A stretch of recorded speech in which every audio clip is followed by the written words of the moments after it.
Hello, hello, gamers. Hello, Breg. Hello. Cooking? Is that what that is? I don't know what that specific emoji is. It's an egg in a pan.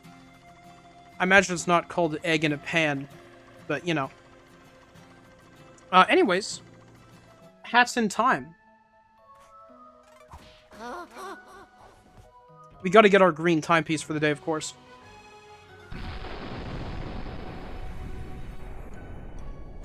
A nuclear bomb. That's good. Oh, it's continuing.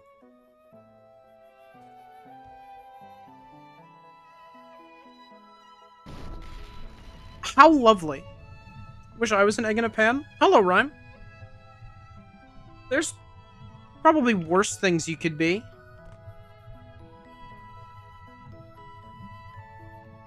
This is an interesting one.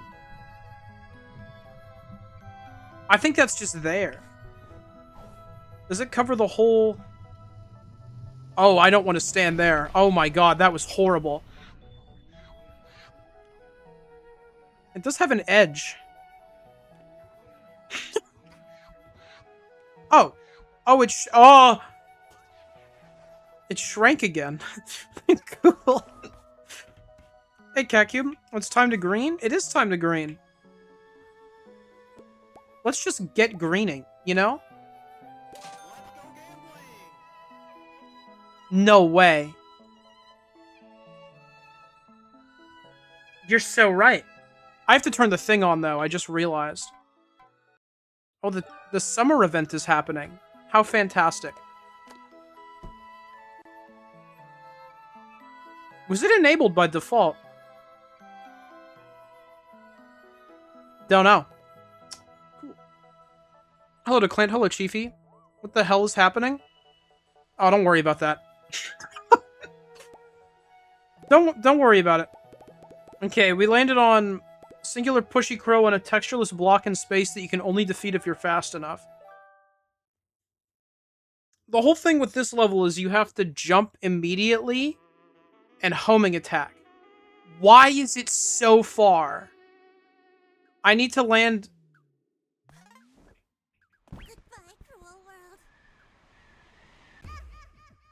Okay, I thought it would push me a lot farther.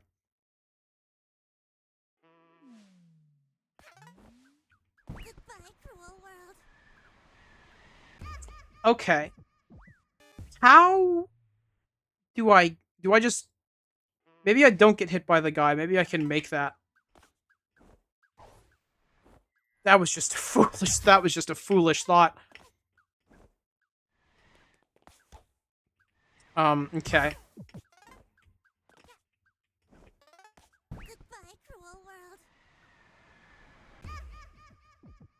I thought then maybe I had to, like, jump into him?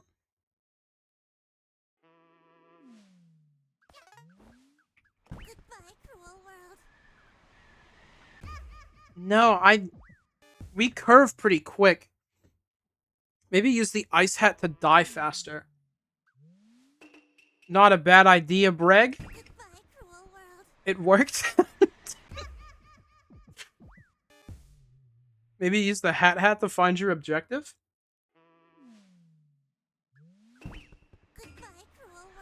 I don't think either of those work. Maybe I have to jump off him to get some height. I can try. I don't think that'll do it, though.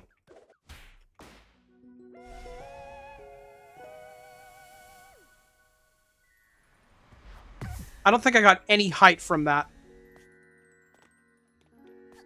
Now I don't know what direction it's in. Like the opposite one? I swear it's gone! Oh no, there it is. Okay. Almost. Okay. I don't think I can... Is there anything I can do with my hats here? I think I just need to... This might be something that doesn't involve a hats.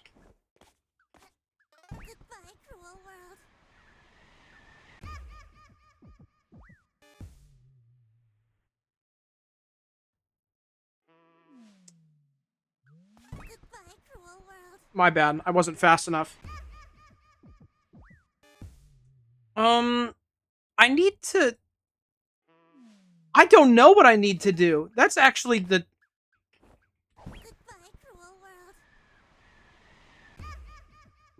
Did that send me farther? Did dashing into it send me... I can't tell.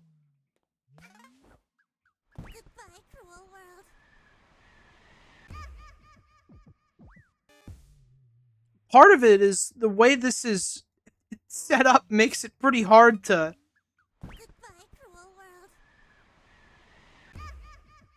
Okay. Death counter would be cool. Maybe if you time stop, you arc stranger.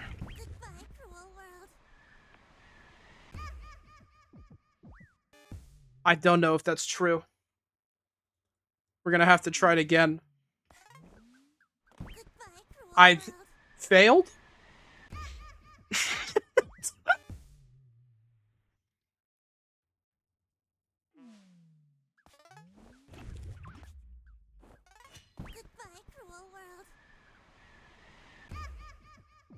Maybe we need to conserve momentum diving into the crow towards the green. But I don't know how this game works. I don't think I can, like, bounce off the crow at all. I'm pretty sure if you try to bounce off these guys, they just hit you. Unless you homing attack, which kills your momentum. Yeah. That was me jumping directly over that guy's head, so you can't use him to bounce farther. You do anything after it hits you. No. Once it hits you, you're locked into that arc.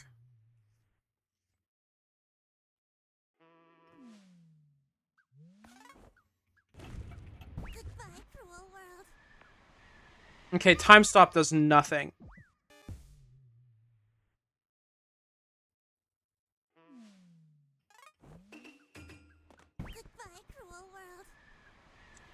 I wanted to see if maybe there's, like, some funky thing you can do where you ice hat when it hits you and that makes your arc weird.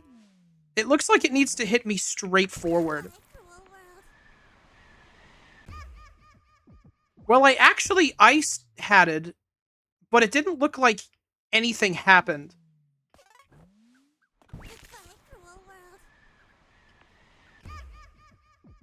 I can stop the ice hat for some reason. I can't do anything once I do it, though. Why can't I do that? That's so strange. Hi, Ultraboot. Greatest level ever? I do quite like this one. This is a big deal, level-wise.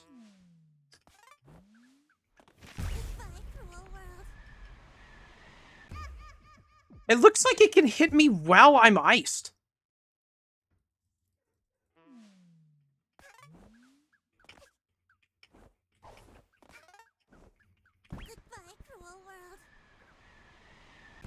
Did I go farther that time? I can't tell.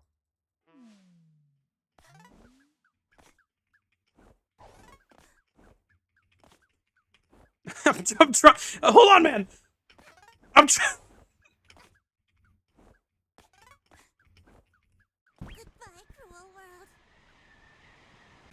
I'm trying to, like, jump into him. I'm trying to jump into him, and it's not working. Try jumping the... Right, if I read chat, I die. Try jumping the precise moment before it hits you. Maybe the momentum transfers. That's what it feels like. It's gotta be something where I do something, like, right before it hits me.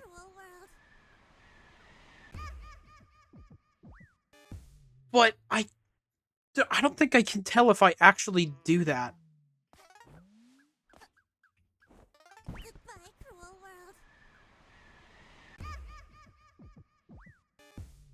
I feel like based on where it's positioned, there has to be, like, a consistent way to set this up.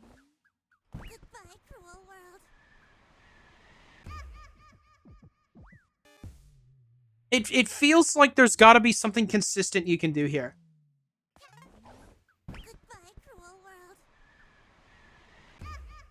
I just don't know what the thing is.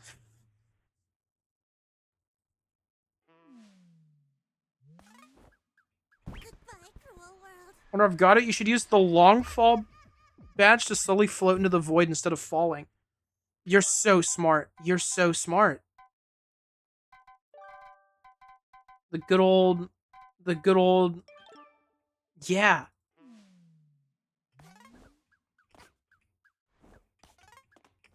Oh my god. Yeah, it didn't do anything. Try making the sun hit your computer in a really specific spot. That's a good idea. Um, I'll work on the sun theory.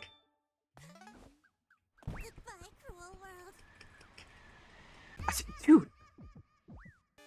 Sprint hat for taller jump. I don't think the taller jump would do anything because I still need him to hit me.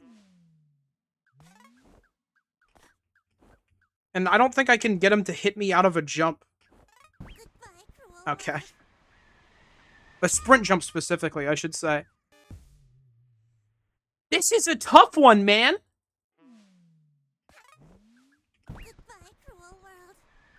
Maybe it is a badge. What if we scooter it? Who knows, man?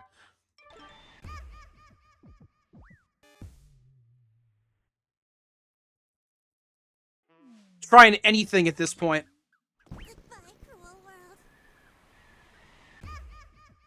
Hold on a minute. Wait a second. Wait a second. Wait a second. Okay, I didn't manage to get on the scooter that time. It sounded like it was active when I got hit, though.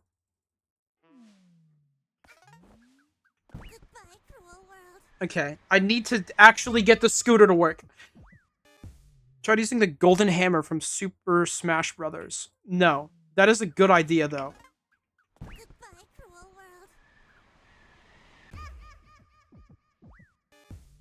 Okay, getting on the scooter is hard.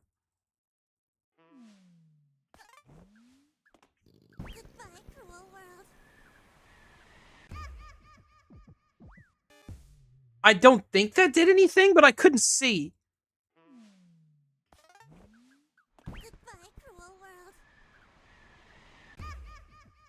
Oh my god, man. Oh my god.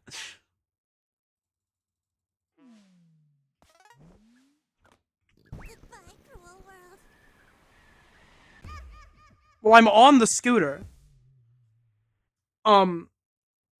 Nothing's happening on it, though.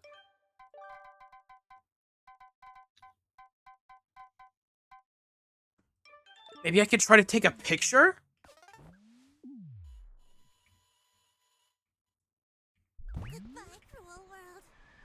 Don't... listen, I've got to think about everything right now. I don't think it's a badge. I don't think the other badges will do anything for me. Try using your Aperture Science handheld portal device. That's probably a mod, but I wouldn't know. Don't know what taking a picture would do in this situation. Me neither. But I had to do something. Have you tried being translinearly instead of falling at an angle? That's the key issue here.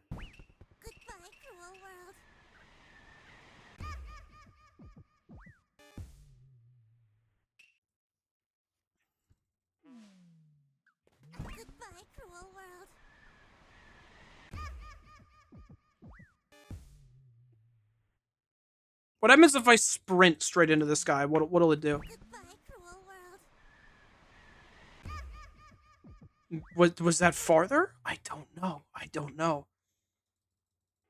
I need to turn the camera around. I couldn't.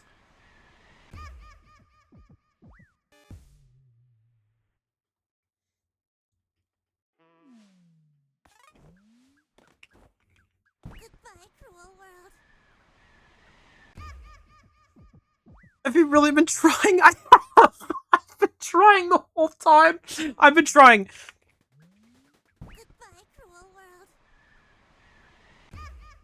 Okay, that looks like the same arc.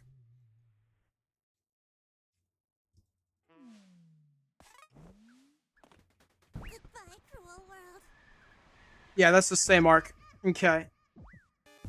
Not with that performance? What do you... I, I just... Goodbye, cruel world. Wait, I'm fine. No! What do you mean? I was still on there! Goodbye, cruel world.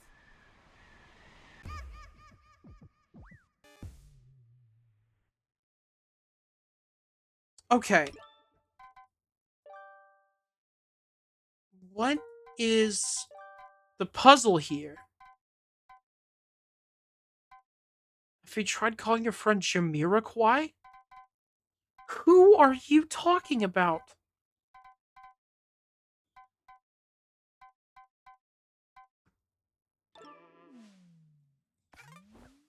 Goodbye, cruel world. I don't know what else to do.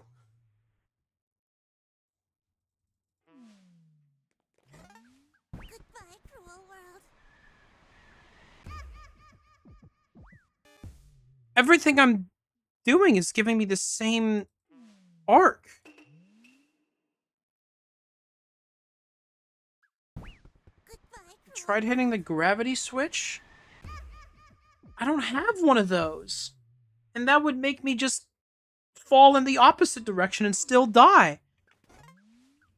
Goodbye, cruel world. I don't think you're gonna guess what to do. Is it that stupid? Have I gotten anywhere close? Cruel world. Like, even a little bit? No.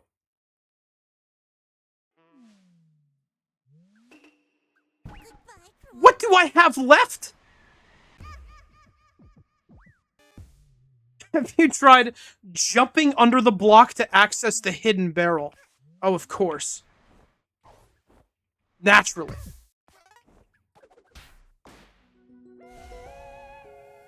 That's gonna... I'm gonna grab that instantly, aren't I? Oh, no, okay.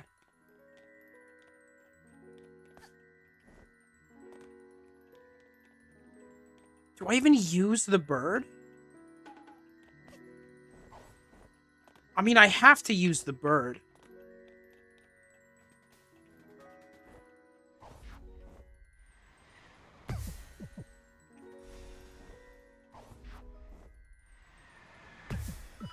What could they possibly have me do here? I'm so thoroughly stumped.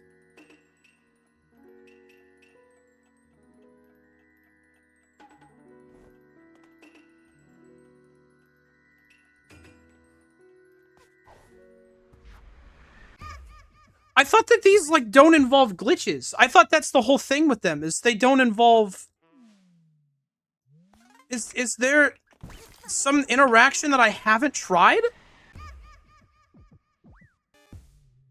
Crawl. Yeah, you know what? I'll get on my hands and knees. Goodbye, cruel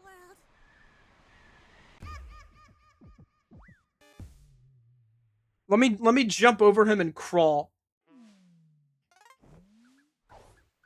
Okay, well, I have to succeed. Goodbye, cruel I don't know if I can jump over him and crawl.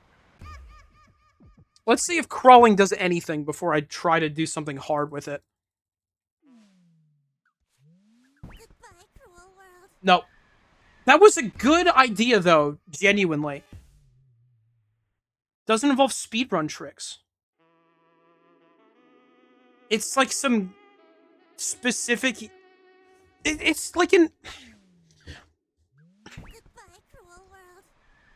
It's just... It's gotta be like a singular interaction. But I've been trying to test all of the ones that I can think of. Goodbye, cruel world. Can he launch me when I ledge grab?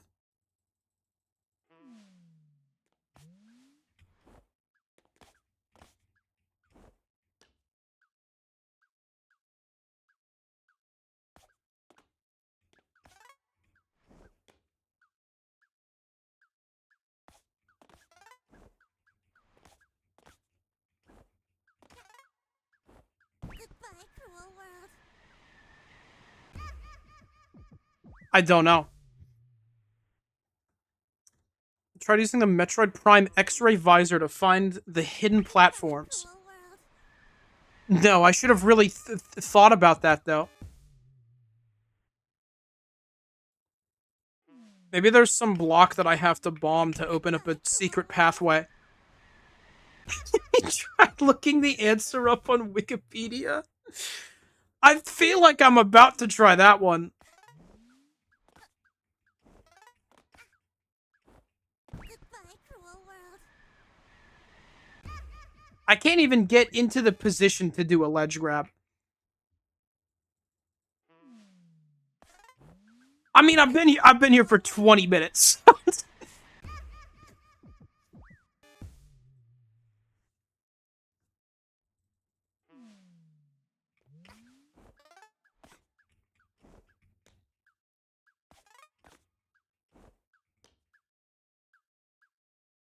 Goodbye, cruel world. I don't think ledge grabbing will do anything. Is there anything I haven't thought of? I mean, there has to be. But what haven't I thought of?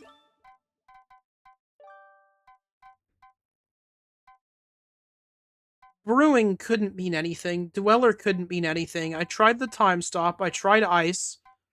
I tried dashing into him. I tried sprinting into him. I used the scooter badge. I used the hover badge. There's one very specific thing you haven't thought of and you won't be happy about it. Okay. Cat Cube. Is it movement? Is it a badge? Or is it a hat? Which one of those is it that has to change for this to work? Like what's it's not movement, not badge, not hat? What? Quitting the game? Does leaving the level and come back get it for me? Goodbye, cruel world.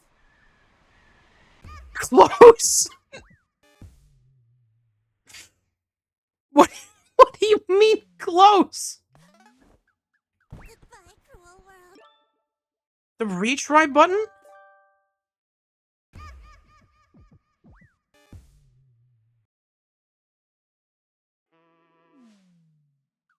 Goodbye, cruel world. No? I there's gonna be a secret settings tab called bird settings. I have to change the settings of the bird, of course. Of course.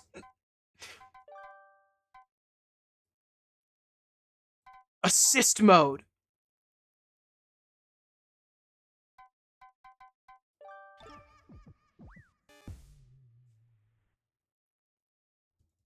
We're trying assist mode. Goodbye, cruel world. It's not assist mode. What would that even do? Greg, I don't even know what I have to do here. I need to click everything that I can.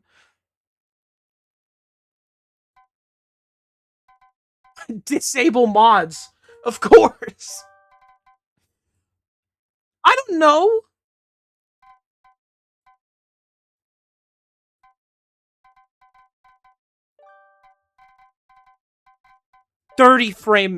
Oh god, that sucks. We're doing 30 frames per second hat in time. Goodbye, cruel world. Okay, nothing happened. Local co-op. Yeah. I'm sure. Let's unlock the frame rate then.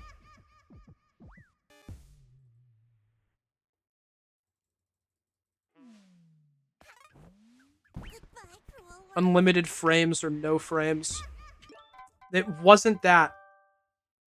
They have got me in my settings. Still figure it out. I don't know, man. Prevent accidental falls? Is it that?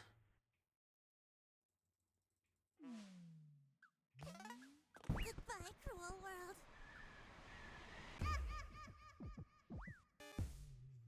Tried binding jump to left bumper. Oh, of course. Of course. I should have tried binding jump to left bumper.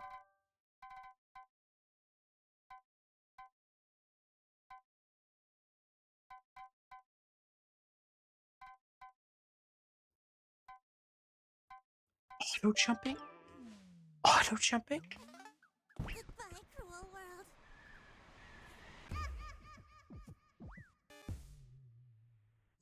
Disable controller rumble. That ought to do it.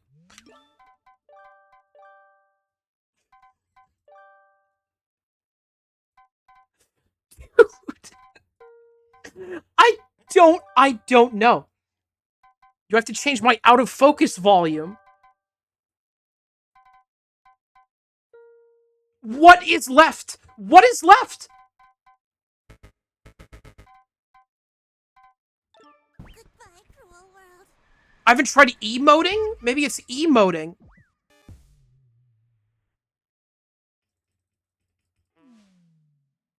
Goodbye, cruel world.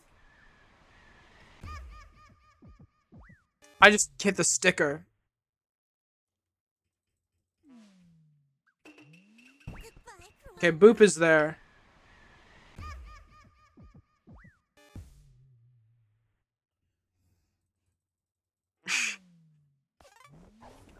Goodbye, cruel world.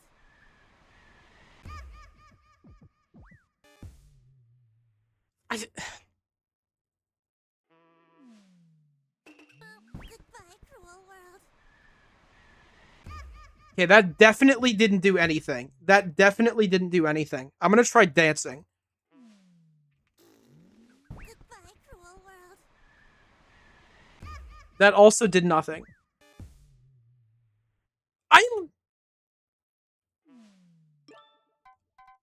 I had to have tried everything. What else can I do?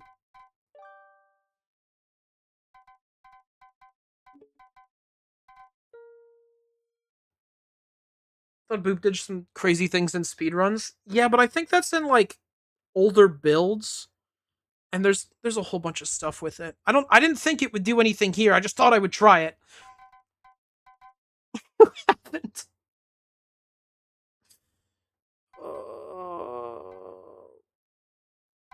What's left? What's left? Goodbye, cruel world. I didn't attack it until now. That didn't do anything either. Have you tried taking a refreshing walk? I might after this 30-minute stream. Goodbye, cruel world. Hydrate, thank you. Dog.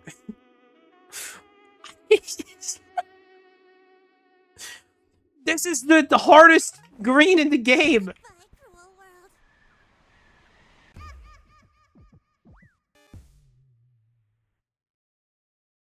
Tried calling the bird a cool person. Yeah, hey, singular pushy crow who tries to push you off a textureless block in the middle of space. You're a cool person. Goodbye, cruel world. It is worth a shot. I hadn't tried that one yet, so Goodbye, cruel world. I haven't tried the developer console. I suppose. Goodbye, cruel world. I am glad that I get to hear goodbye cruel world every 10 seconds because that's pretty applicable. What if I leave? Enable cheats ghosts. Maybe that's the strat. Maybe the only way to beat it is by going into the console. It's a truly meta Death Wish. Not Death Wish, Green Timepiece. I don't even know what I'm doing anymore. Where are you?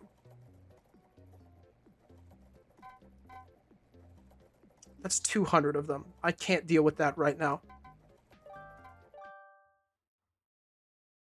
You're halfway there with exiting out, Wonder? What do you mean? What?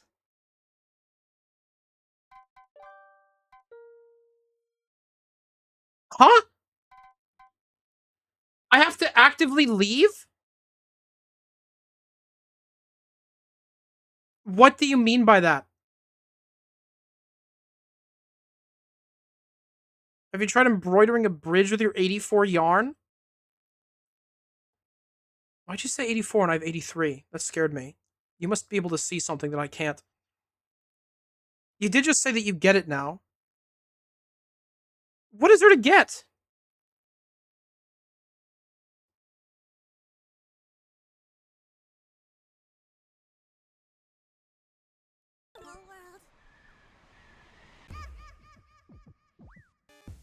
What, leave it after I get hit?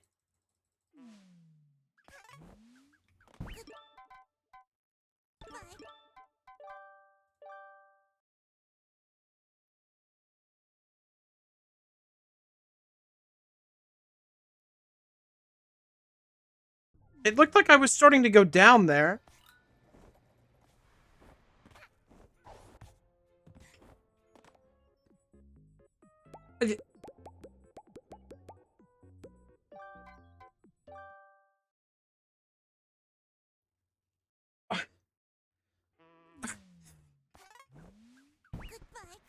I hit the developer console.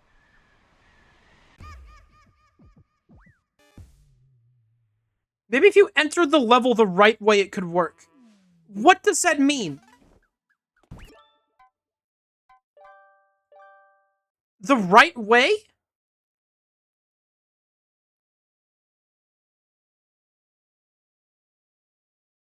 I've done 2 ways.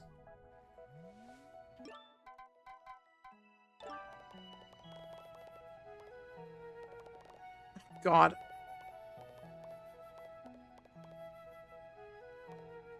Is it like a... I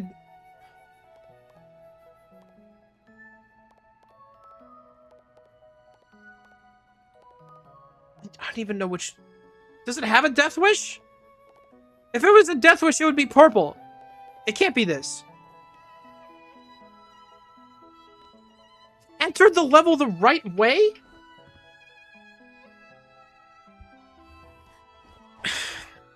You're overthinking? Surely not.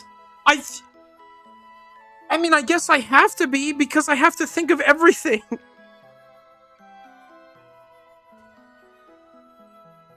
Enter the level the right way?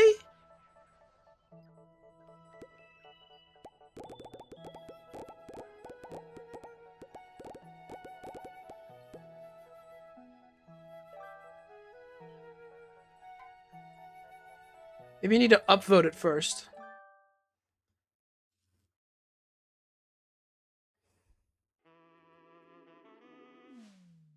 Goodbye, cruel world. You tried knocking on the singular pushy crow's door. No! Maybe it's pushing you singularly because you're being rude? Goodbye, cruel world. Am I? I called it cool.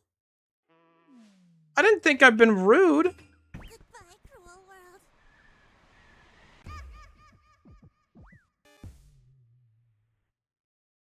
I'm gonna freak out, man. We're gonna be here the whole time. We've been here for half an hour? We have, and I'm only more confused.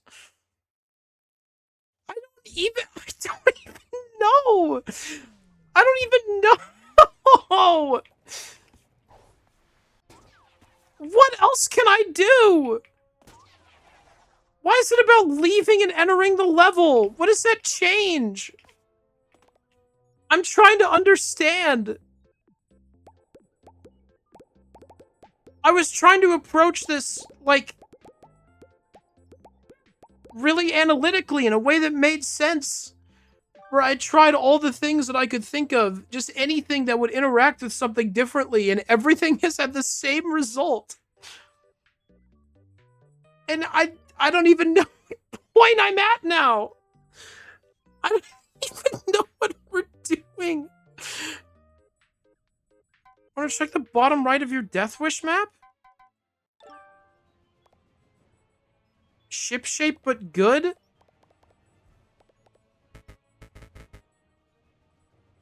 When push comes to shove?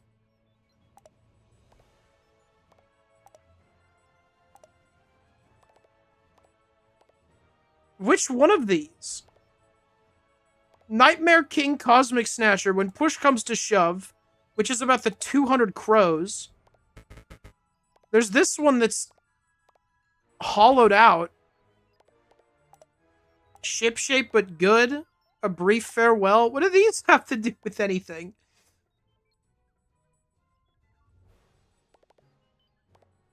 Is it somewhere else?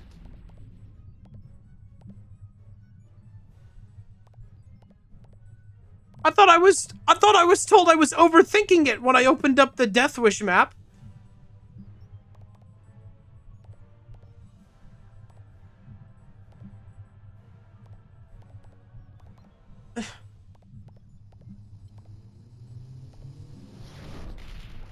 Is there one that I've done already?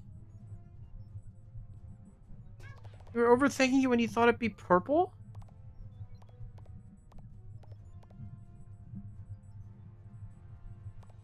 What?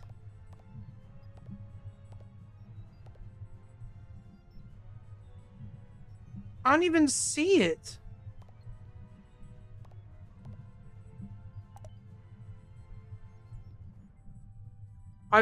This one?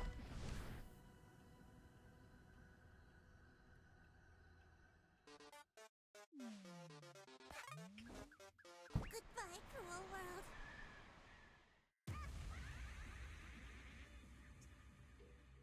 Why? Why is it not... Why is this not required? That's just wrong. That's just wrong. That's not how it is. Goodbye, cruel world.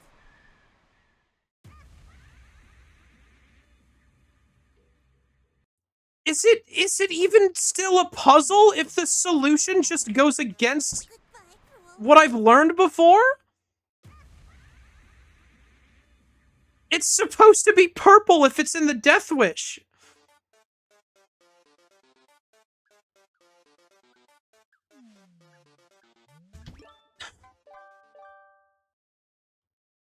That was all it was the whole time? I was there for 40 minutes? And the way to get it was just wrong?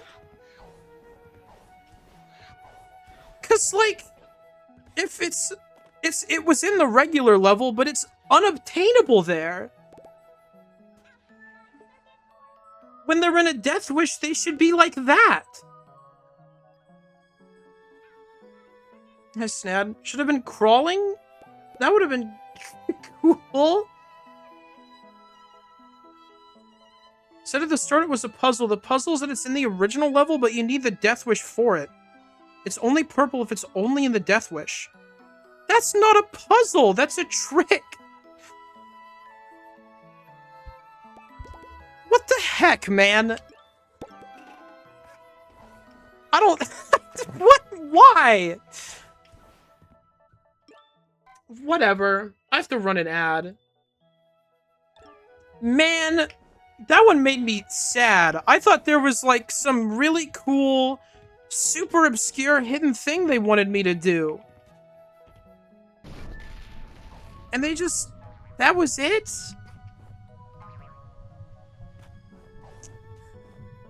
That's so disappointing. I was there for 40 minutes. I spent 40 minutes there. Does he never have to go back there? Yeah.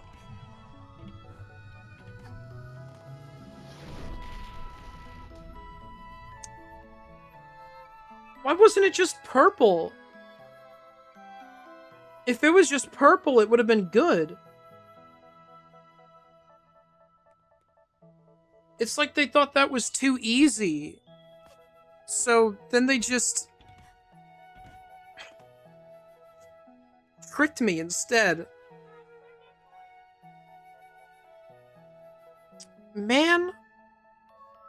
Seen good puzzles where the gimmick is that you have to question the rules of the puzzle itself and find a loophole, and that isn't a good one since the solution is to disbelieve something that was explicitly told to you. Whoever made that should have to befriend a singular pushy crow in a textureless block floating in the middle of space. That's true. I mean, it was Link. Sorry, Link. But also not sorry. You missed. Broken heart emoji. Okay. Let's go gambling! Oh, something new.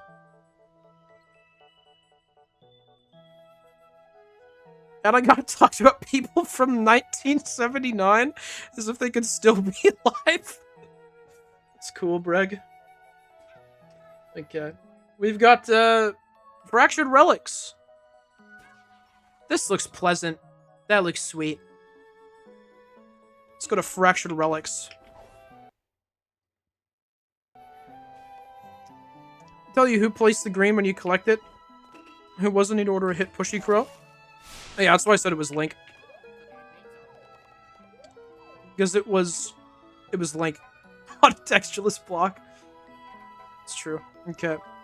Fractured Relics. A short purple time rift made up of 6 floors, each floor being themed around one of the relics in the game. Thanks to Impactor and Legacy for playtesting and feedback to make the mod not suck. That's cool.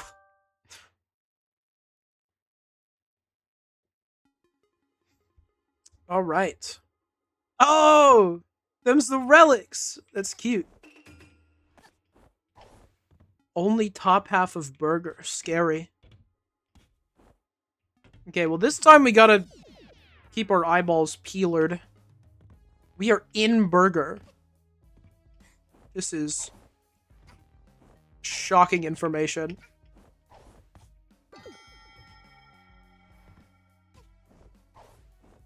The patty orbitals. As they do. Ketchup fire? That's kind of cool.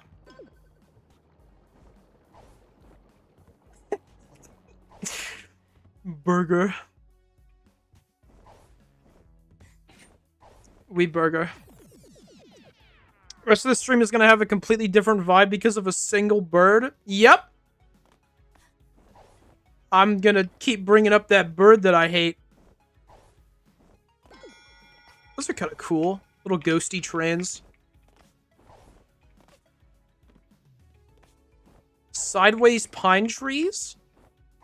Can't say I've ever seen that platform in this game before.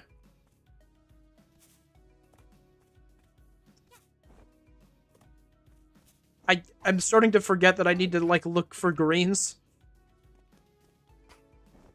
I want to say there's one up here, but it looks like this just goes to a place.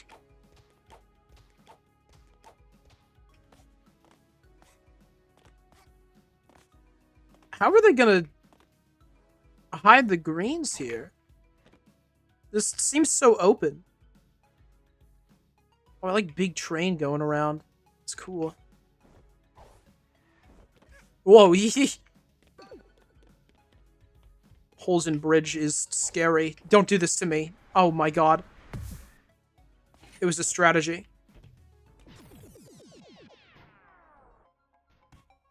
The Allens? Oh, there's one. Are those, like, evil? Are those them are detectors? Okay, I thought so. But I felt like I had to check by jumping through it to my demise. Oh, wow, you really hurt. Oh, you're red and evil, of course. I see. They are red to signify that they are evil. This is always happening. Oh, and now they're my friends! I've pacified them. How lovely.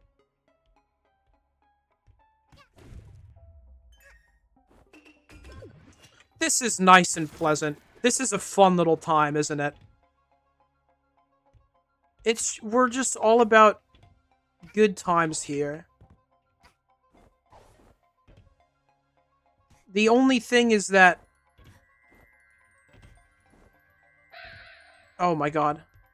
Because of the nature of all of this relic is... I'm thinking about the original Death Wish again. You can bounce on that. Strange. Oh, and you respawn over here, which isn't great.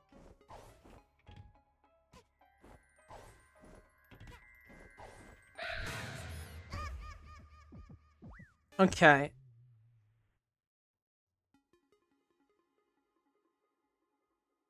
Oh.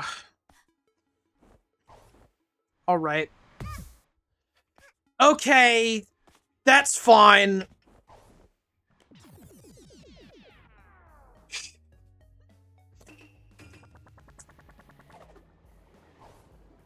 I'm gonna be for real, man. I'm not gonna do that again. I should finish the sequel to that soon. The original Death Wish. Oh, you were doing that, weren't you?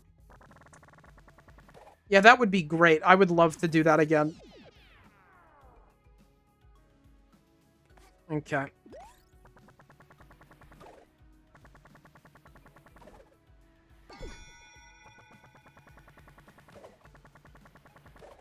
Oh, the tropical Death Wish, of course. Oh my gosh, you're right. Way better now? Even more original? More original! That's impressive. I will be thrilled to play it, Catcube. Okay, let's just go straight for this time.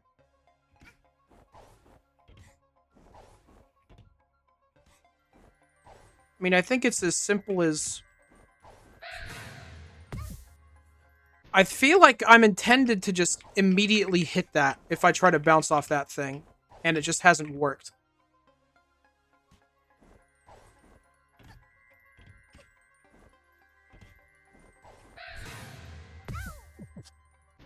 Maybe I have to specifically jump off of that thing?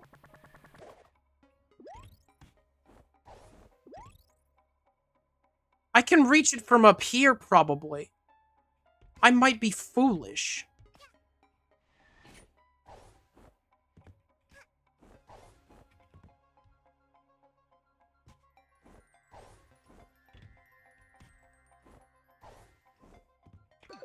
I want to at least get up there legitimately in that case. Can I stand on this guy? I didn't realize that would happen.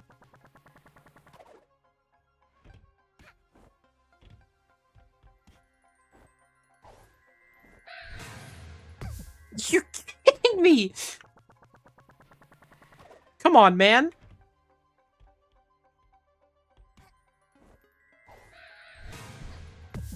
That was my bad. I thought I had the timing down, and it couldn't have been more wrong.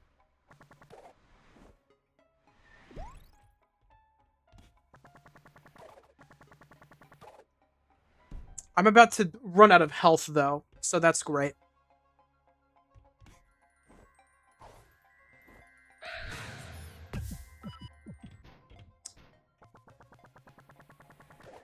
Maybe jumping up here doesn't do anything for me? I can't tell.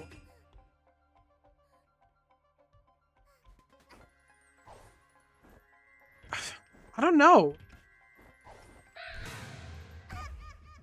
Okay. No, you cannot land on top of the UFO going back and forth. That just makes me die.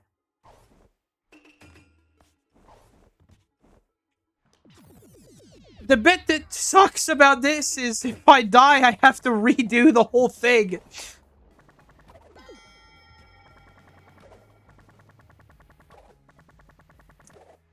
Man! The last time that I did green timepieces, they gave me, like, every hard level in a row. And today, it feels like they're handpicking things to frustrate me in different ways.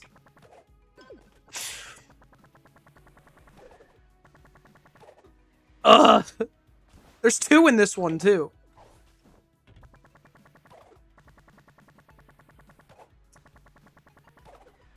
Whatever.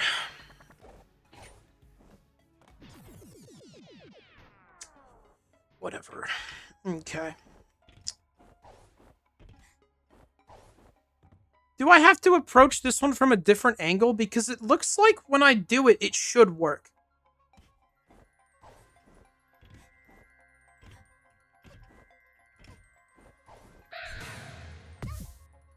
Right? Like, it looks like there should be a way where I can bounce off of that where I get it.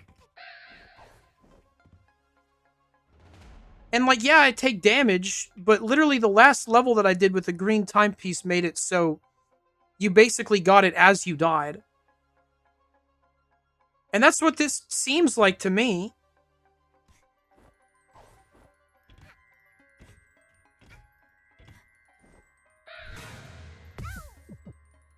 I'm so close to the source that it finds me instantly, though. Gosh dang it, man. Whatever.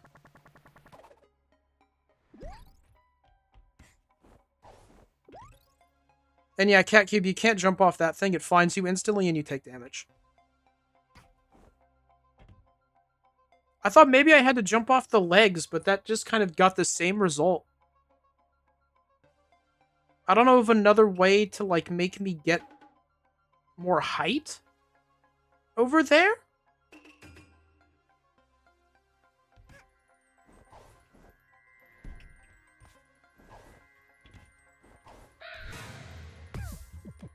This seems like a really precise jump, which is crazy. That's what it seems like.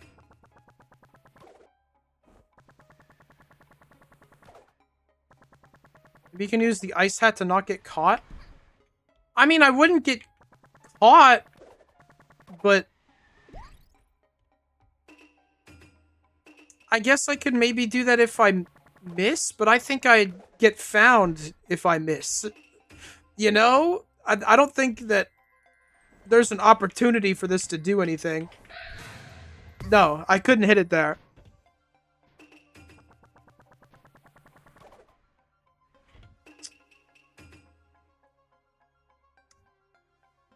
Man, I'm so ticked off.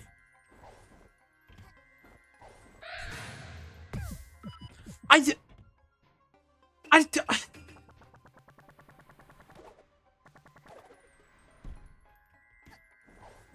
I'm gonna have to redo the whole thing again. I really don't want to. I'm really... Okay. Can I, like, heal? I don't know how to do that. Whatever. Maybe God mode works.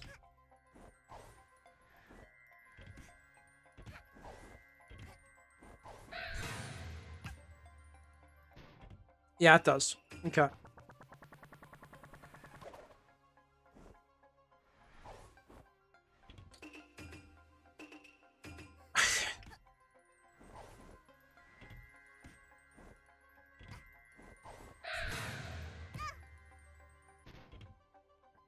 Use assist mode to heal.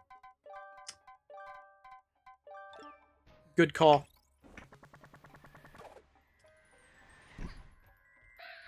Second time assist mode has been brought up today, and I've never thought about it another day in my life.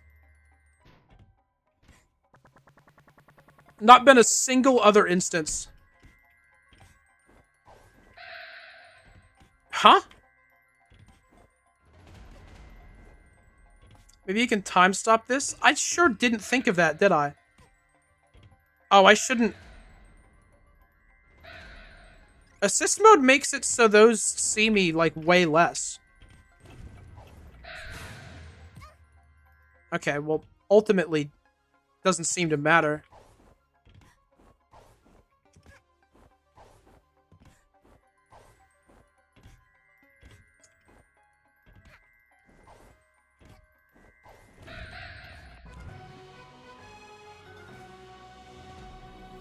Okay.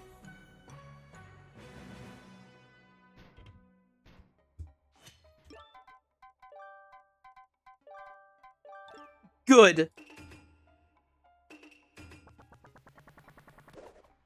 I was doing the right thing the whole time. And it just, I hadn't gotten it yet. Because it was just a precise jump. Didn't even know this game had an assist mode until today. Me neither. Alright. Okay. Back to the level. Aren't we having so much fun in the cute little relic level? It's adorable. Look at that background. Oh, the sun. How sweet. I'm so sorry, little relic level. You didn't make your greens this way. This is just how they happen to be.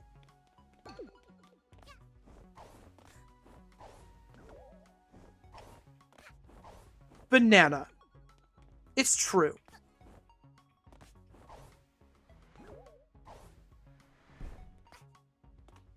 Okay. Little crayon obstacles. We love little crayon obstacles. It's an original Death Wish reference. You're right.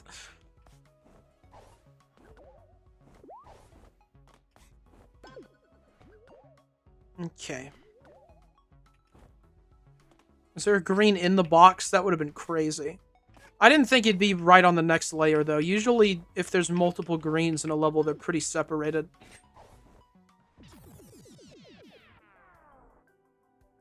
So, like, I'd say right now we're open to needing to find greens again. That thing on the cake back there really got me.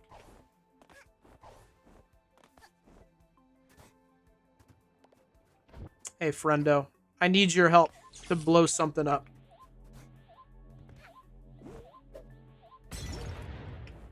Awesome. Every time that I see a cherry that's got to blow something up, I just assume that it's going to be really rough. Whatever I'm about to experience is going to be really rough. But I think about 90% of the time, I see the cherry mechanic put in a level, they make it really good and smooth. And I really gotta credit developers for that. Right, I have God mode on still. My bad.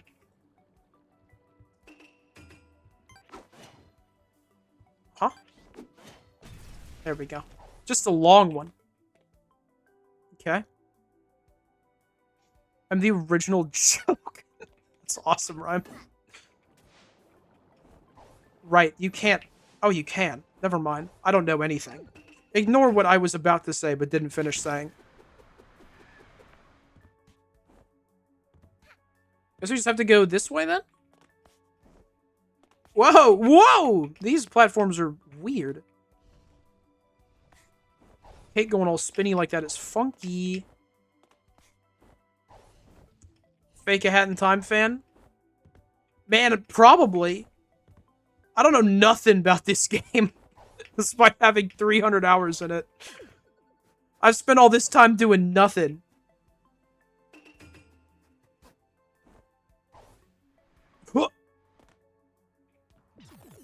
Huh?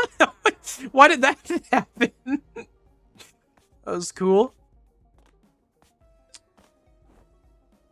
Alright.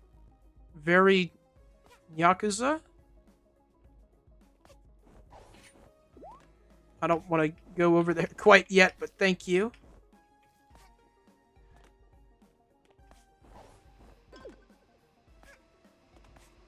There's the green. Why'd you guys stop? That was weird.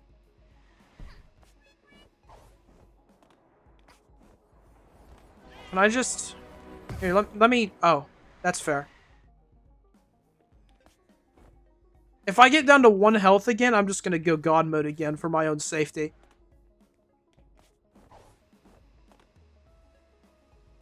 Okay.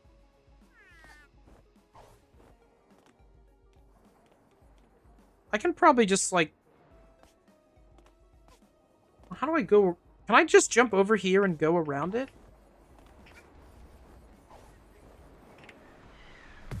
That floor isn't real. Okay, that would be an issue, I suppose. Safety or sanity? They're both the same in this instance.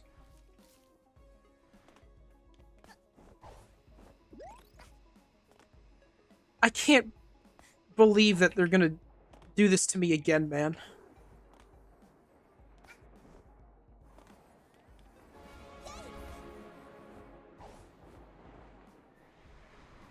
Okay. I thought that I would climb on it there, and that did not happen, I'm noticing.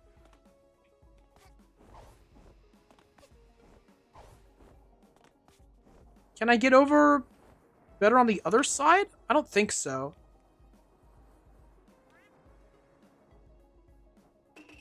Maybe if I time stop, it'll make my life easier.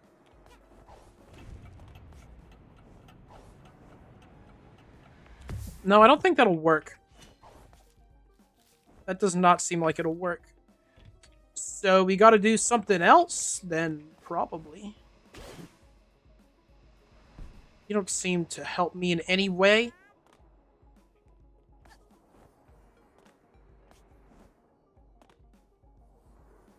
Can I get up top here?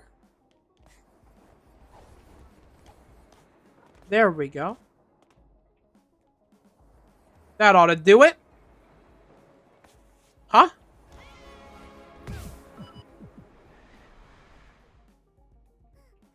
That was scary. I don't think I can stand on those.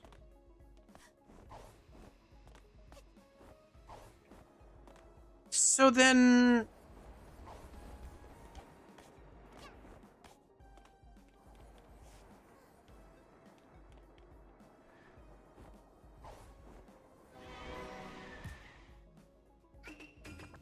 What?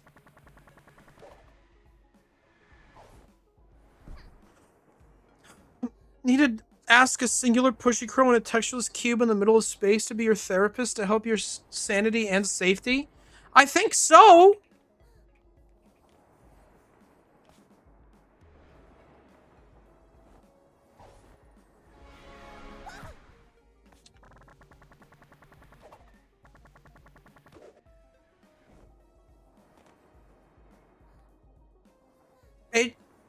It kind of seems that way, Cat Cube.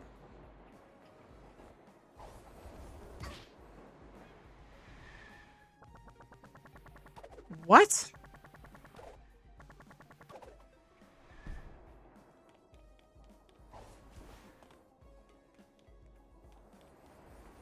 I kind of go backwards when I'm on them. Maybe I go backwards like this? Okay, well, I need to not jump onto it like that.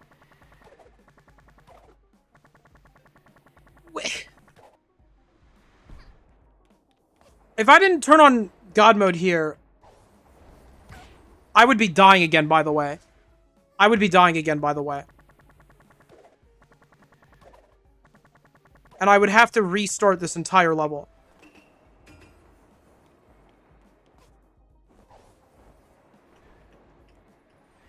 My bad. Yeah, Breg, surely it's the ice hat this time. That's what I'm gonna try.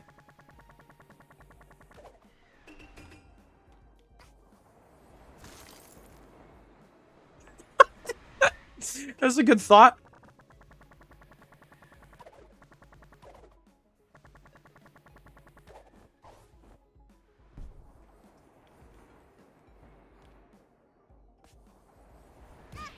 My bad.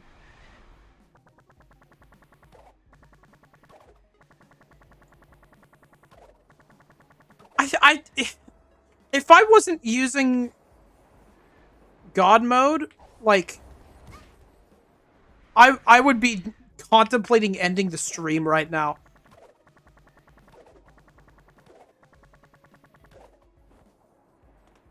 Such hard to get greens in a place where you're bound to mess up so much. It's never the Ice Hat Man. Why don't they make any cool greens? I don't know. Does no bonk work on this? I mean, I have it all the time.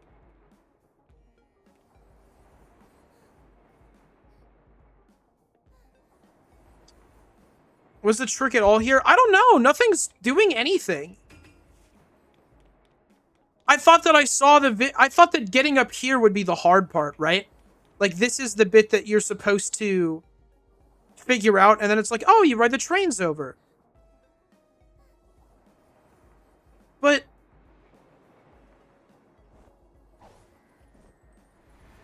how do I even get over there?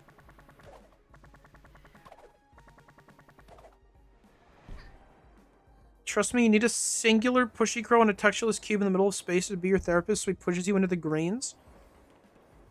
Yeah, that would help a lot here. Is he re-entering the level in the Death Wish? I probably should. Maybe that spawns a pushy crow up here that pushes me into the green timepiece. And it's not the trains at all. I can't stand on these.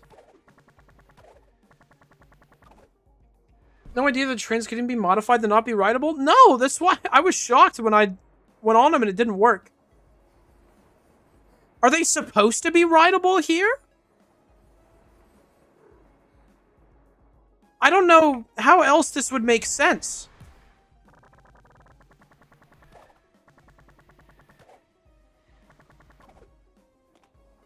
Surely just land on the train with enough momentum to keep sliding on it forward, yeah? I, like, tried to... It just kills all of it. That's, like, the most momentum that I could possibly have there, was by doing that. And it just didn't take me anywhere close.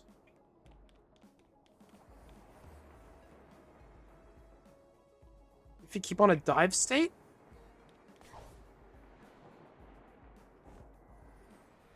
Nope.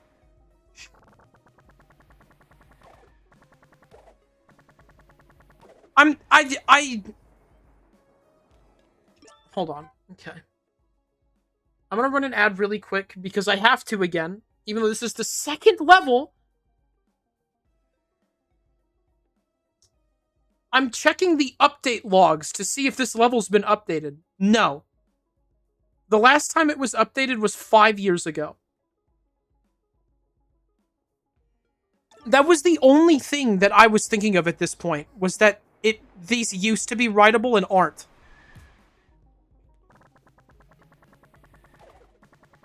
So just time stop again, I suppose? I'll give it a shot. What the heck? Did I move forward there?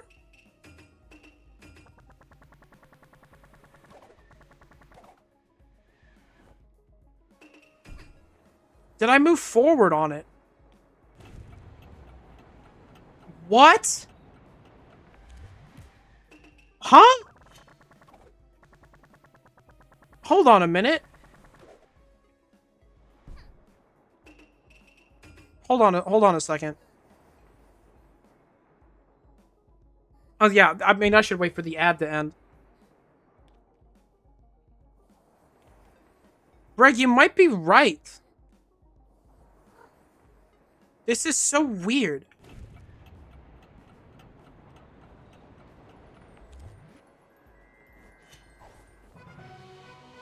Okay, man.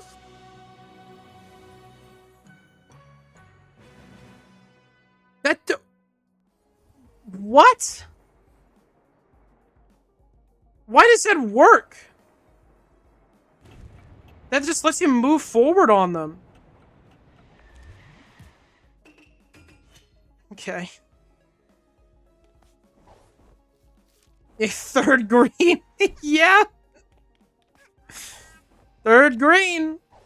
The third one. We made it 3 greens in, guys.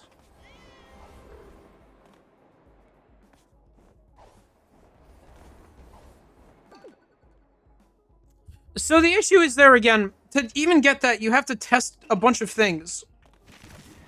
And if you're playing this without God mode, every time you test a thing, you're taking 2 damage. And if you die in this level, you have to do it all from the beginning again. Which sucks. Really cut that after the Edward even? I don't know. Okay, surely I can write on these. Cool.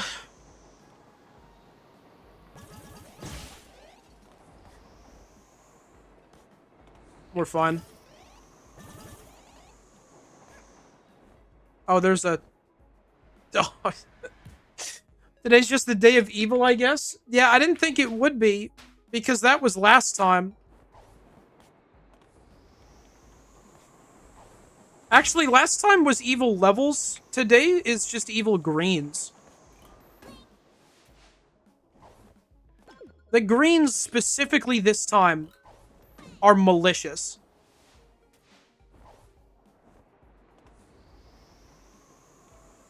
Alright.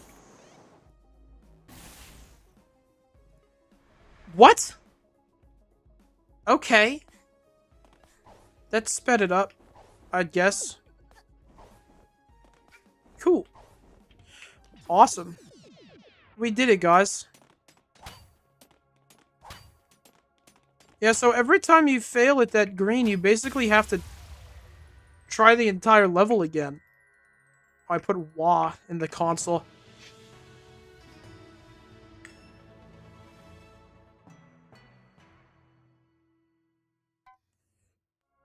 That was a good level, Undrew.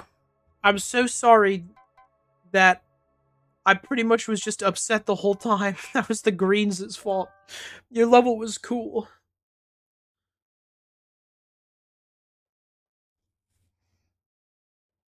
Alright. 3rd green down. An hour and 10 minutes in. We're making great time today, guys. Alright. Let's go gambling. God. Okay.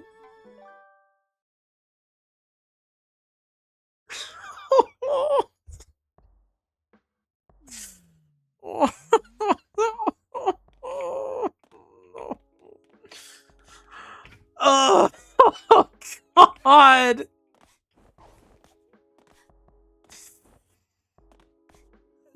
There's one of them.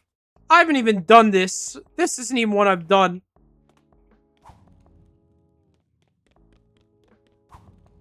This ball moves a lot less than the last one of these that I used. Oh, but there's enemies. And, oh, okay. My mistake. There's the other green.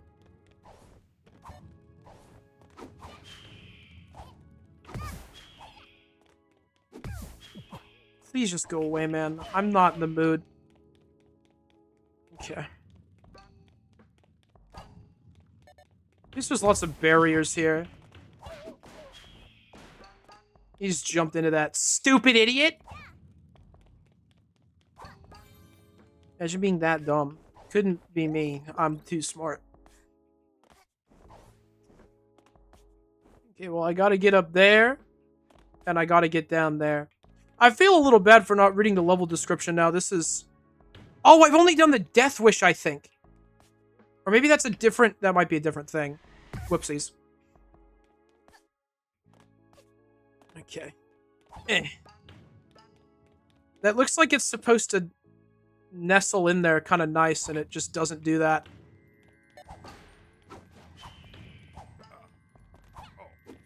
Oh! Ooh! Okay. I mean, what I should do is just run ahead and kill him. Do they only spawn when I get the ball over here? What? Where'd they go? Excuse me? They do. Okay. Can at least make them only look this way.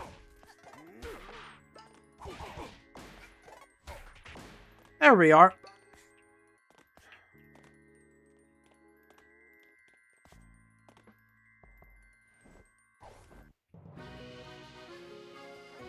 Cool.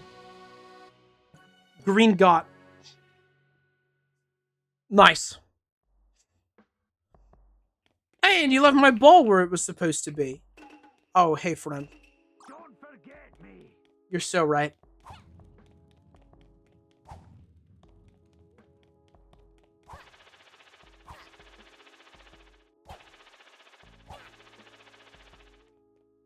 Okay. So we need to have you go that way? Got it. Oh my god. What are you doing to me?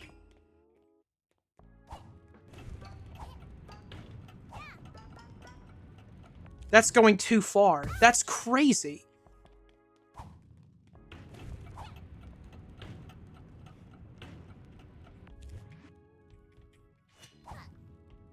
Okay. Maybe time stop is active. No, it's not bad because we can do this here. There we go. Nice. Checkpoint. We're just fine.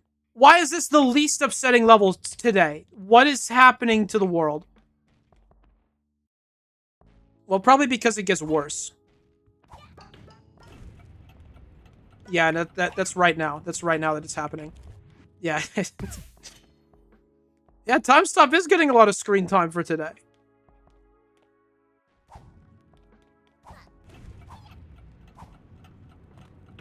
Just keep going. Keep going. Yes. Yes. No. Dang it. I tried to believe.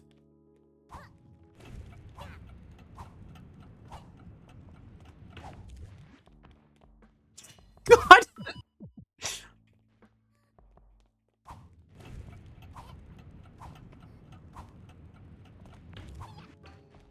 No, no, no, no, no. If I haven't hit the wall, it'll bounce back. Alright? Okay, now... We're good. Got him. Okay. Do I just need to get you over here for a checkpoint? Surely. Maybe you're... Huh? Could have brewing... Oh, I could have brewing hatted.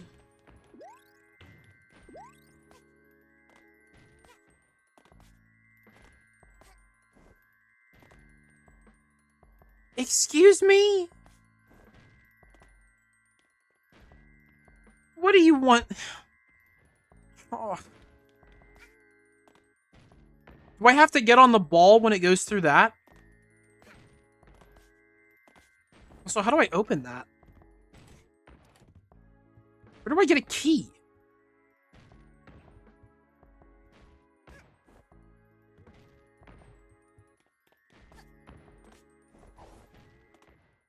Oh, hello. Oh, this is just for me up here. Okay, this little bit's just me. I see, I see. This is just my own little personal adventure while I get something to help my ball move forward. My mistake. I'll yoink that. What do you consider the most underrated hat? I don't know if any hats are really underrated. I quite like when people use the ice hat, though. I think that one's the most fun to do funky stuff with. Except when it's the levels where you have to try not to jump. You gotta jump using the ice hat. Because I'm really bad at that. There's our key. There we go. Checkpoint. Lovely. Cool. Let's go!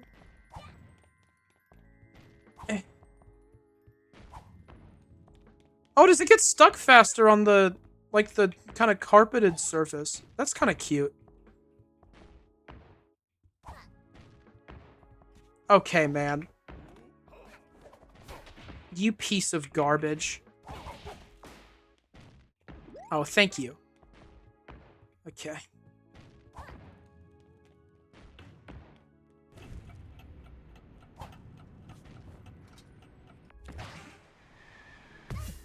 Huh? I can't stand on it. Kinda wanna play Splatoon now? Okay, you cannot stand on the ball. So I don't know what I'm supposed to do there to get that.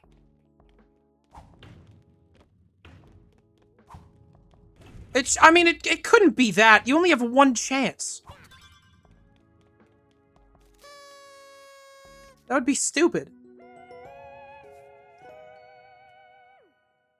Oh, see, I wanna play Splatoon also. I gotta get to Raiders. That was cool.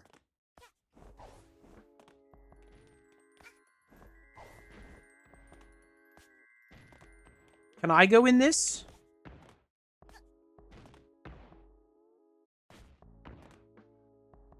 Did I just... Do I just lose? Did I miss my chance?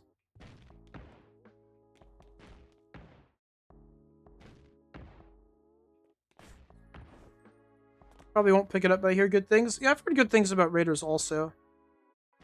That makes me excited for it. Do I really get a single opportunity to get this?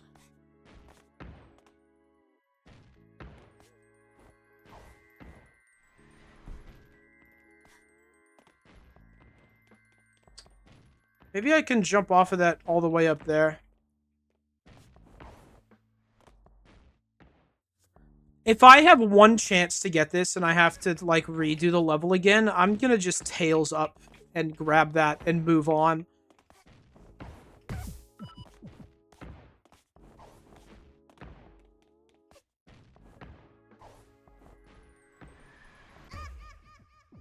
I kind of thought about how I was probably gonna die if that happened. Maybe that'll reset my ball.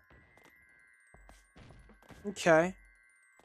So I can try it again, I suppose.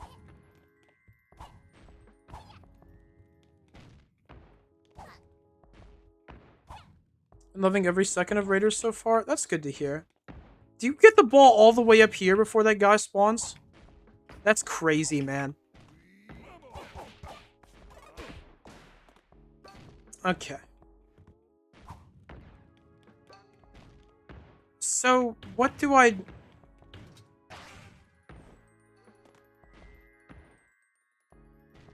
What?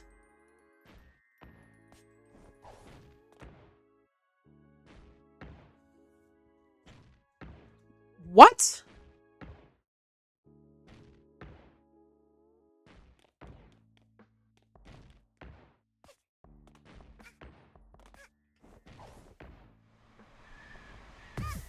Yeah, from what I've seen of Raiders, it kind of looks... I mean, I've seen, like, little snippets of gameplay, but it looks similar to Side Order. But it looks like it has a story, also. Which Side Order kind of had.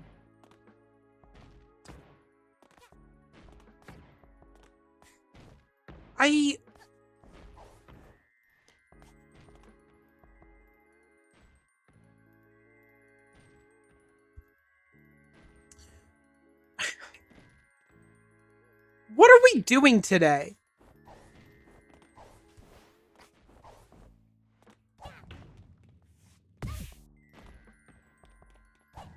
What even is this? Here, we're turning on God mode again.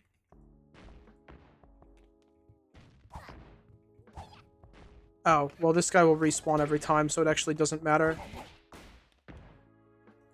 So we'll turn it off. Don't do this to me.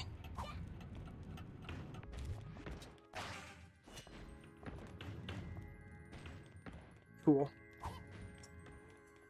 Okay.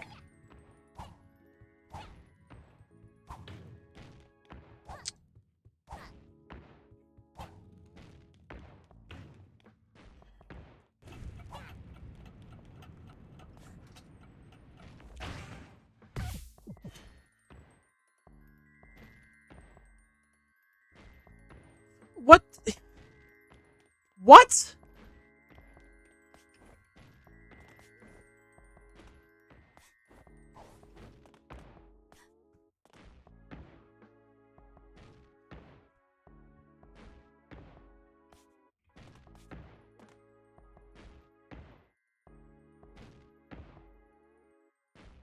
I have no idea. It doesn't seem like I can... So then you just jump for it? Can you ice hat the ball?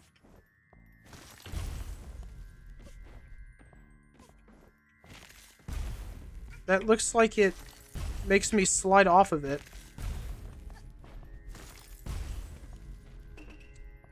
I don't think there's anything I can do to stay on it. Maybe I just have to jump it. In which case, I'm putting God mode on again. I'm gonna fly up here. We're gonna figure it out.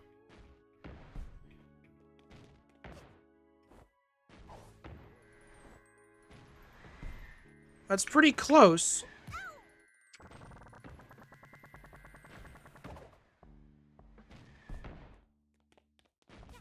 Maybe if I, like... Okay, no, that urchin has a huge hitbox.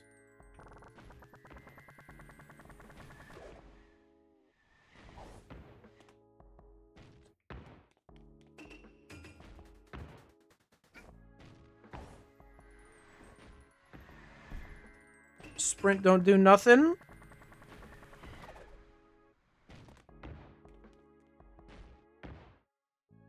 And jump off one of the projectiles? They look like they're on fire. So I would think no. Yeah, okay.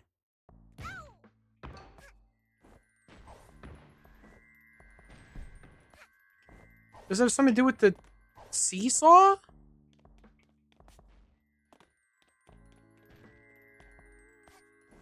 I've never been so lost getting greens in my life, man.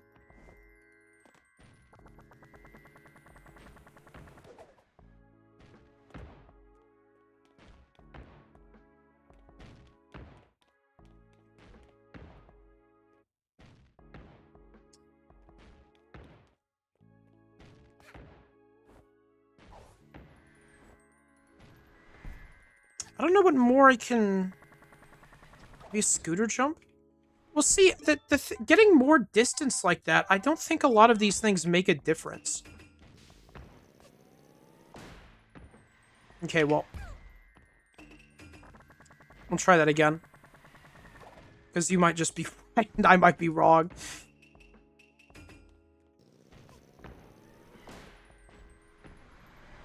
No, not quite.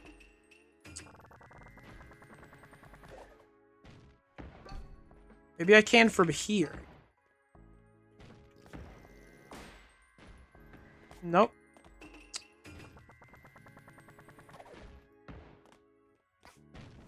Maybe if I'm up here.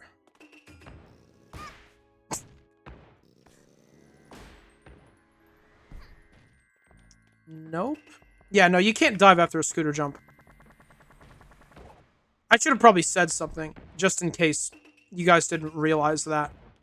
But yeah, I mean, that's really close.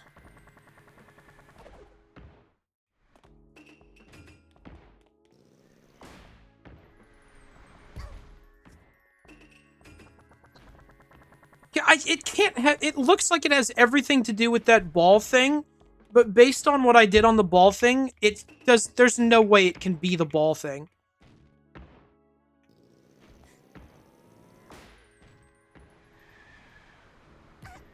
Yeah, I mean, I'm getting closer, but it doesn't feel like this will get me there.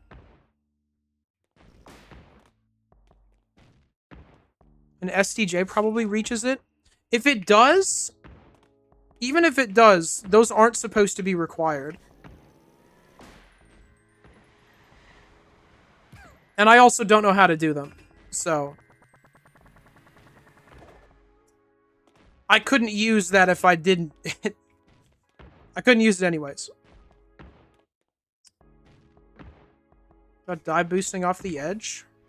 I thought I tried that like right away. I don't think that worked.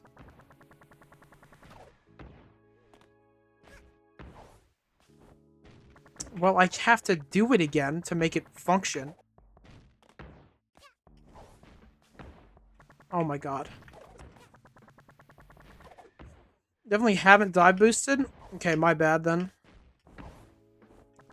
I'm not too great. I'm trying to get it, like, exact. I'm not that good. I mean, I just try to use the Tails hat there instinctively. Maybe that one wasn't great, but it sure wasn't close. The thing that's gotten me the closest so far is the scooter jump.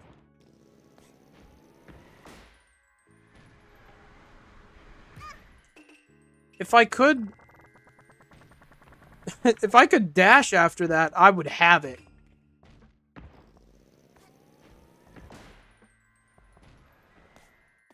It's so upsetting that I'm so close to it.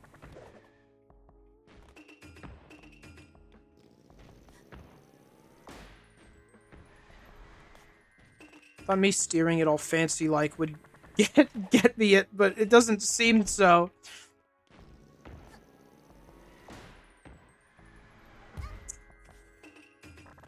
Nope.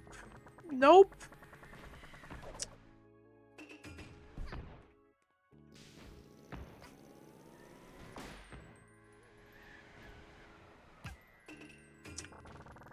Mario Odyssey vectoring?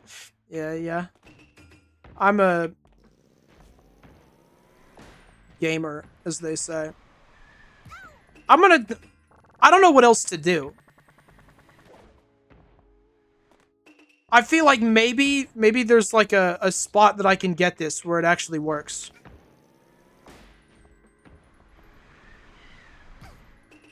Because I'm so close to it.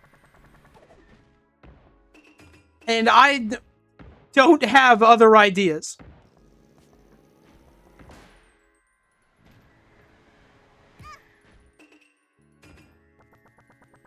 Yeah, usually these are, like, related to the level, so I thought the ball would be involved, but if you try to jump on the ball, you just fall to your death along with the ball.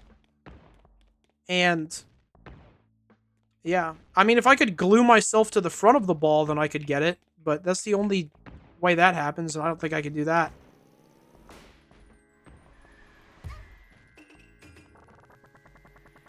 Like, air stall with any of those hats? I don't know if I can swap.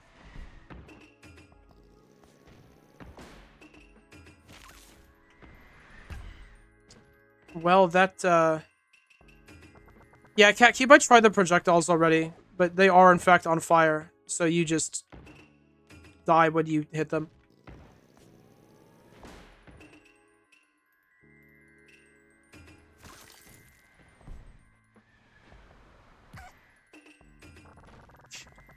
It's still funny if I suggest exiting the level. Yeah, Rhyme, I think you'd be humorous.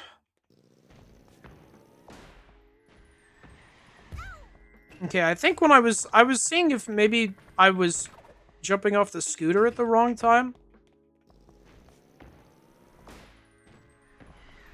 But I don't think that's it. Have you tried exiting the level? I technically haven't, but I don't think that'll help me in this scenario.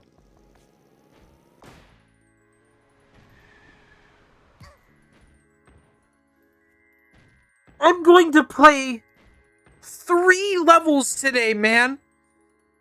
I'm gonna play 3 levels. Push shift again on the scooter, it does a different jump off of it? What, like...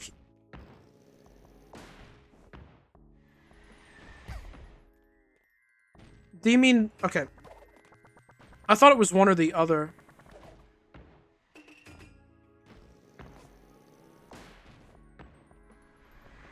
If I could dash, maybe.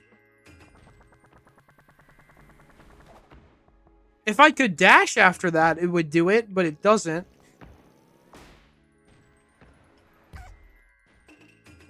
Try making a green timepiece me in Tomodachi Life? That would be kind of awkward because it's also a treasure.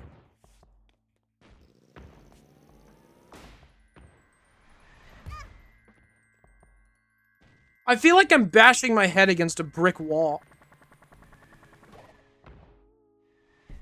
Did the same thing to Mio? Yeah, but she started as a person. Try delaying your jump more.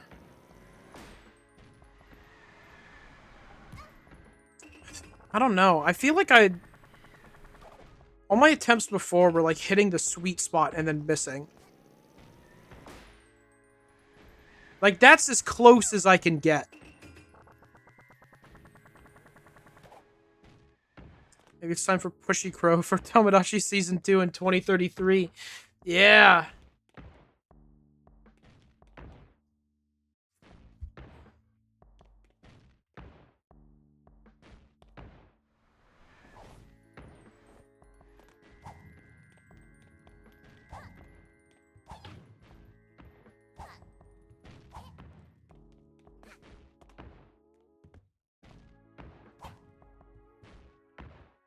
I'm just taking the ball up here again.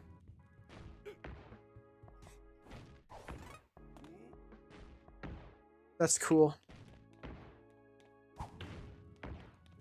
Don't do this to me. Don't do this to me.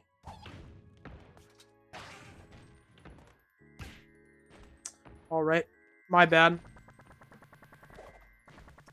If you become orb-shaped, you can use the launcher. Yeah. I'll use my iconic orb hat. Delay the scooter jump, hit the shift dismount, then double jump. Can you double jump after? Okay.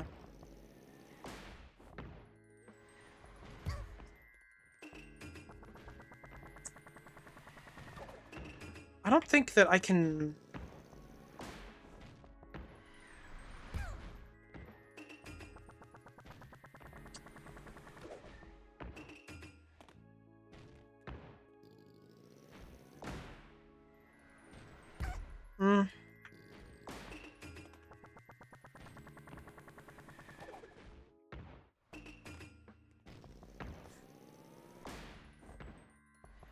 I think you meant like that? That's not as close as the other stuff. That's a good idea, though. The thing with the scooter dismount is it kills all my momentum.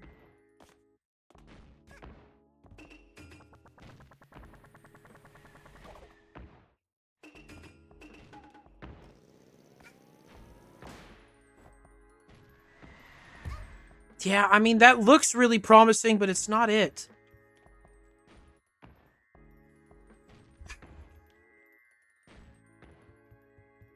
Dude,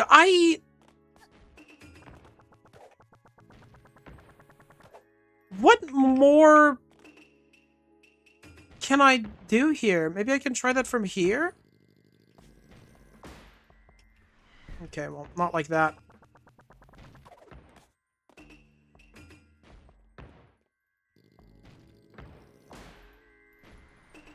Not what I'm trying to do. It's got to be the hover badge one of these days. That would be amazing. That would be fantastic.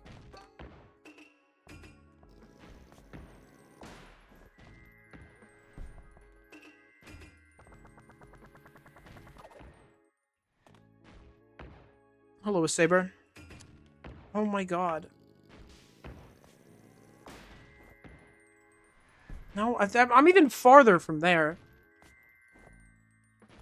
I thought that maybe because that gets me like a lot of vertical movement instead of horizontal movement, that doing it from there would help, but it didn't do anything.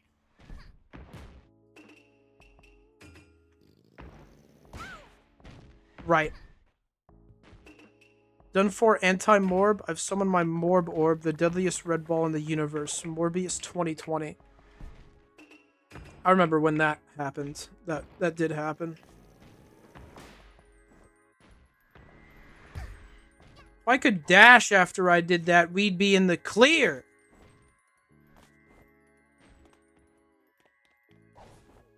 I imagine this platform just moves up and down. If this was affected by actual weight, then that could be sick. But there's no way it is.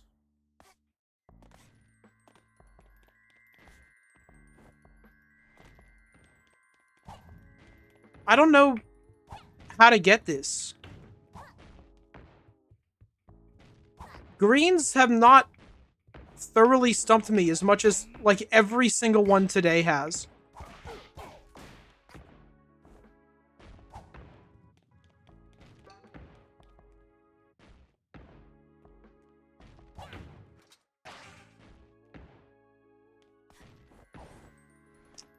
Got that over there again.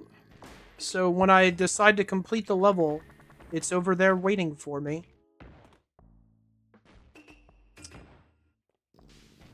But I don't know how we're gonna get there.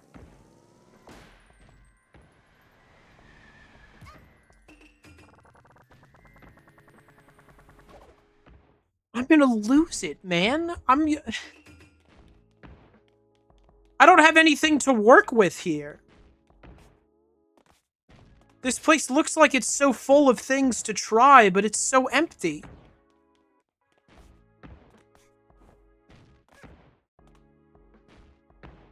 Hi, Link. This green's silly? How? I've been sitting here for like 30 minutes. Dude, you need to run? Yeah.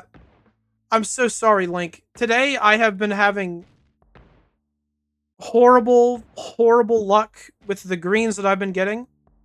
Where's the ball? It's over there. I tried to use it and it didn't work at all. Do I need it for this? That's what I assumed was the case, but when I tried to write it, the whole thing fell apart. It's easiest with it? The one time I tried writing it, it just fell down.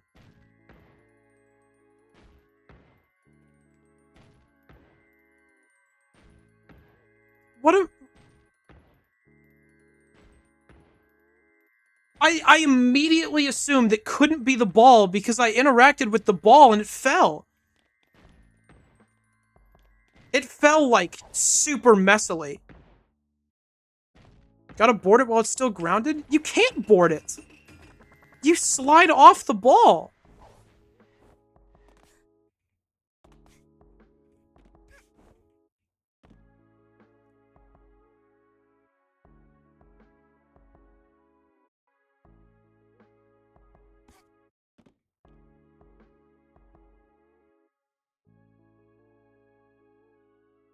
Rhyme, it's them, by the way. Yeah, did someone message Link? Oh, God. Maybe it's only specific versions of the map, then? You can't.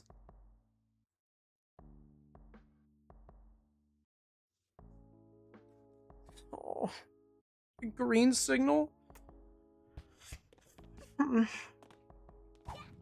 Do I need to do the Death Wish version of the map? Do I need to reload the level again? Is it another one?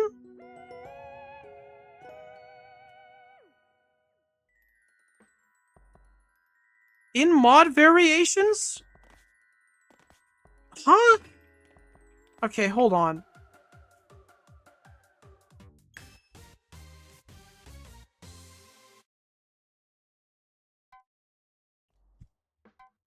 You did a great level, Terratorn. That was awesome. I'm so sorry.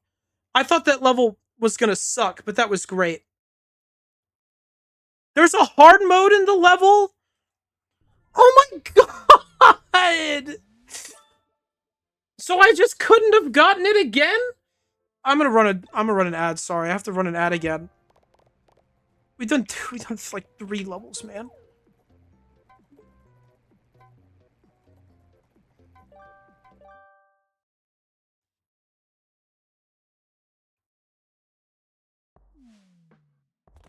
I'm dying out here.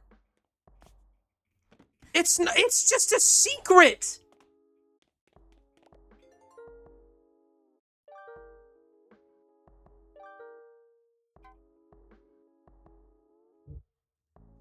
Oh my god! Why would I know that that's there?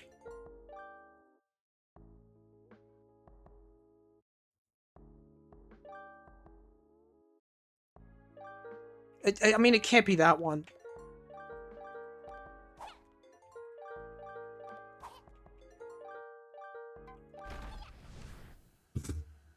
Yeah, we did joke about this in the Pushy Crow map.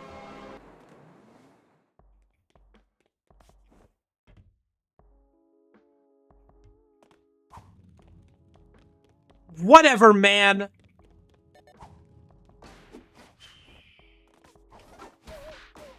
Cool. I have to do the level again. We gotta do the level again. Let's do the level again. The whole thing. Again.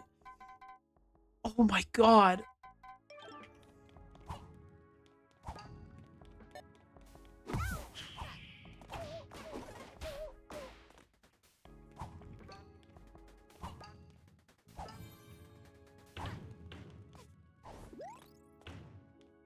It's not even...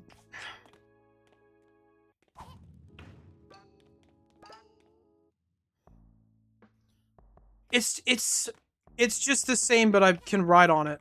I just have to do the level a second time. I was trying to see if it was moving differently, but no, it's just like a reworked, improved version of it.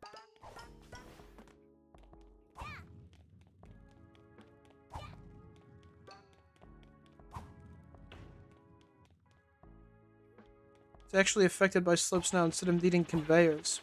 Okay. Yep. There it is.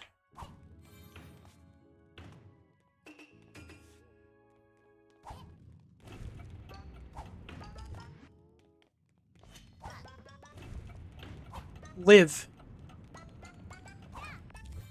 I knew you would. I had faith in you.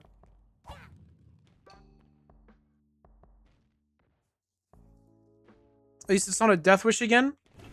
No, it's a secret that I wouldn't have known existed unless someone was here to tell me about it.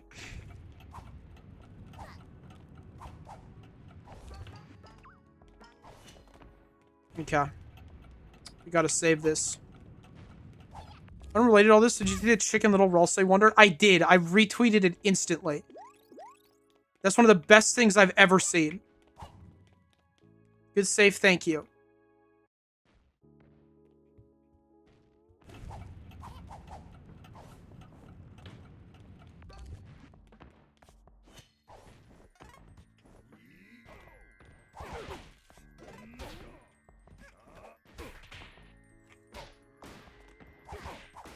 Okay.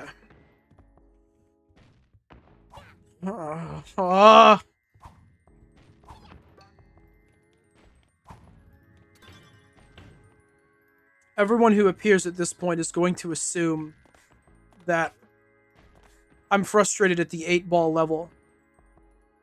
They don't even know about the actual torment that I've gone through today. I did this. I did this. I did this. That's the same. That's unchanged. I did that.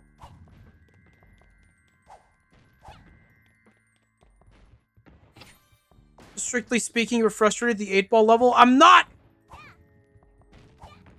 I'm not. It's been only the greens today.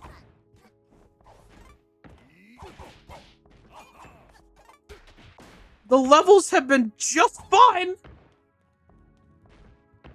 It's been only the greens.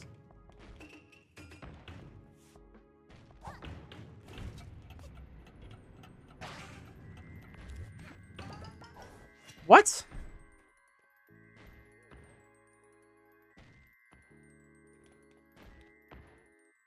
That didn't go nearly high enough, did it?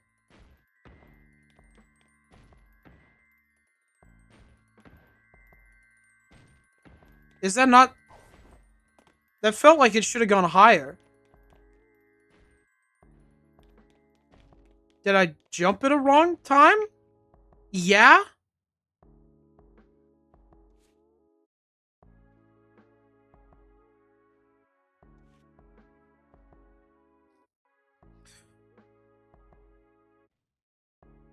At what point do I find a corner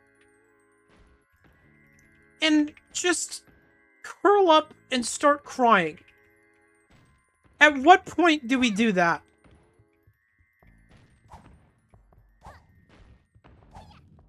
Maybe time stop and get on it before it falls into the launcher? Oh, oh my god! Oh. There's a green in the crying corner.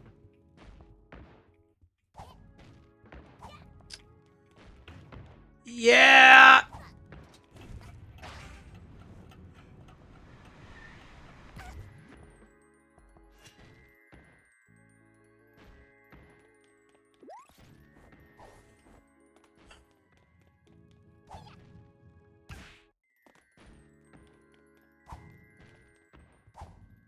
I really like hearing the constant sparkle. The green timepiece. Tempting me. Letting me know that it's been there this whole time. And I just haven't been able to get it. Oh, that's gonna... I don't know how that didn't, but I'm cool with it.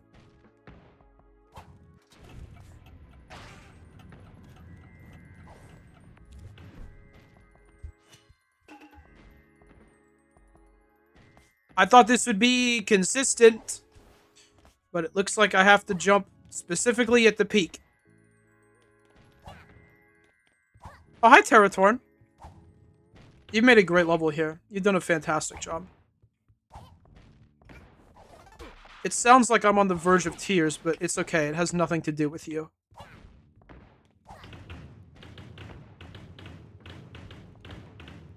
Okay, that's interesting. I kind of want to stand here.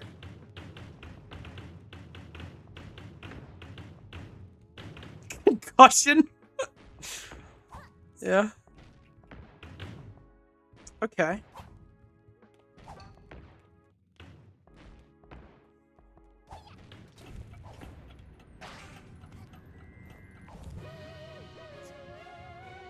Fantastic.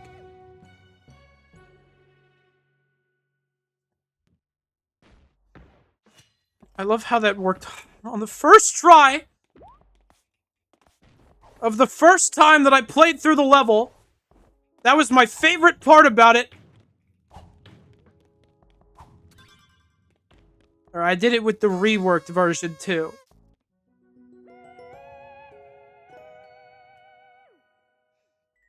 Now we can leave.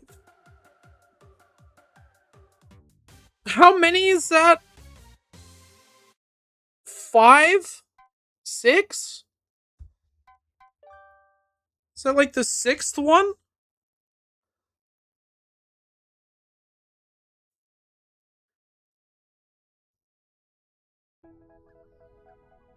Five greens? Okay. I think that's number 5. Number 5 for the day. Number 5. We're 5 in. Yeah. Okay, let's go gambling. A new level.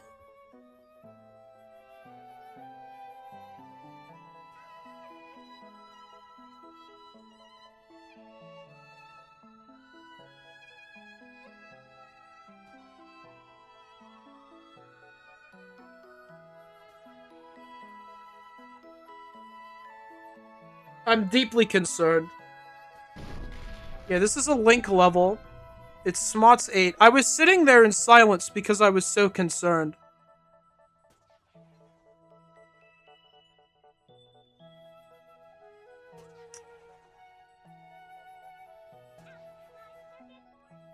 Like, it's Celeste.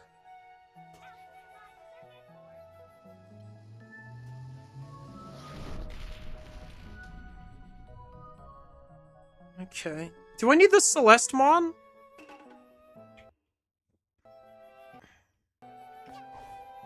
Nope. Okay. Because I think I uninstalled that. I've been trying to trim down the mods that I install for these afterwards so I don't have a super bloated everything again. All right. Oh, and I never read the description of Terratorn's level because I assumed that it was one that I played before when it just wasn't. Where was that at? I gotta do it justice. Maybe in the video I'll put it before I play it, make it seem like I did read it. Okay. Remember the 8-ball levels in Octo expansion? Now you can re-experience the moments of test failed in a hat in time. This mod simply recreates the entire What's Up 8-ball station from Splatoon 2 Octo expansion, which is my first and most memorable 8-ball level I'll ever played in the DLC. Oh, that sounds exciting. I sure hope that I beat this one very quickly. Alright, there we go. And now that can be a fun thing for later. Alright. Smots 8. Recreation of a room within the D-Sides pack mod within Celeste. A room within the scattered mirror of the storm checkpoint in 9D. Oh, I didn't do that. Smots 8 for short. Tweaked and fine-tuned for Hat Kid's different moveset, of course. Okay. You can see the green timepieces obtained on screen. Nobody will notice.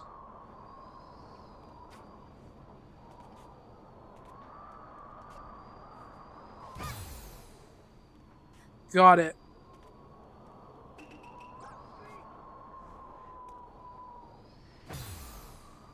Okay. So I guess this doesn't use the badge, it just... Well, how do I turn around there?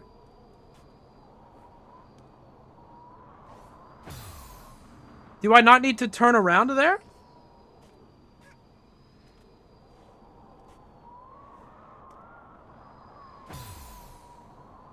I can't do the first thing.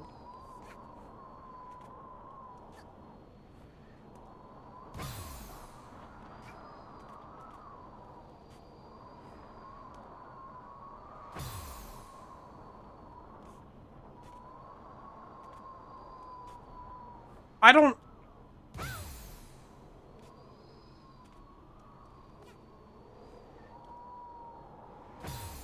I guess I just need to hold back really soon. Really soon? Not that soon. Maybe we should stop hunting for green timepieces. Maybe we should just quit.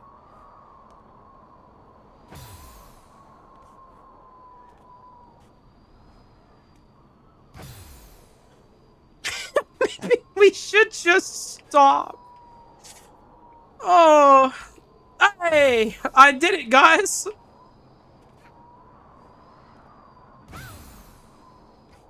Putting Celeste music in my head and I'm not really vibing it with right now. Can someone change it?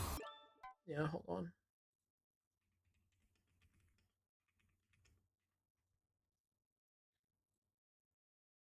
Oh, this is gonna be loud. I'm so sorry. Oh, that wasn't as bad as I thought. Okay. Okay. Bringing back good old Speed Star Yakuza 4. This is fitting, right, guys?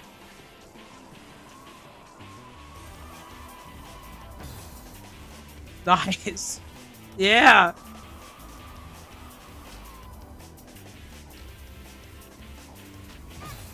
I did immediately start actually figuring out how to do it just then. Hello, Catwished. Spots Gaming? It sure is.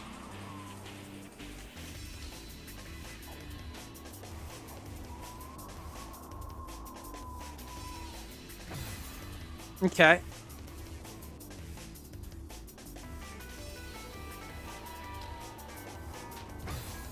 My bad.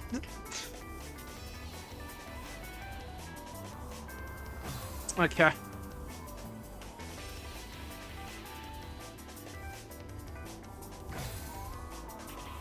This does actually improve the experience? I'm glad.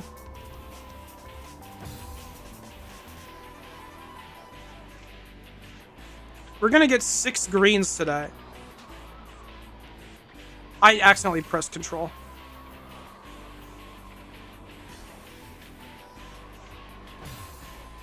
I am really impressed at the ability to recreate Celeste gameplay here without any kind of,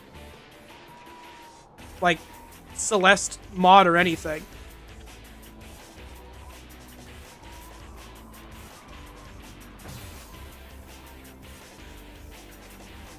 There's gotta be some kind of funky stuff happening, because it feels a little irregular.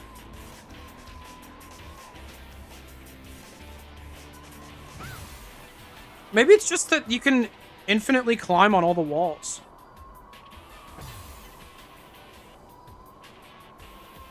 Made a bunch of Celeste stuff without actually playing Celeste. That's fun. Okay.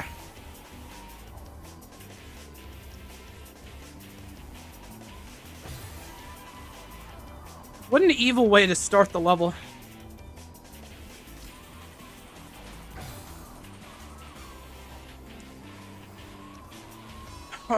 I guess I'd rather it be here than anywhere else.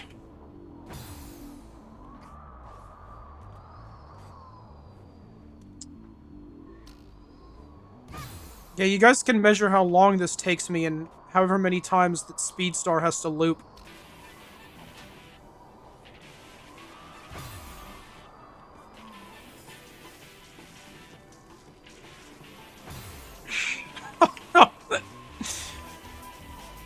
I'm gonna be here the rest of the stream. That's how I felt about every level I've done so far today.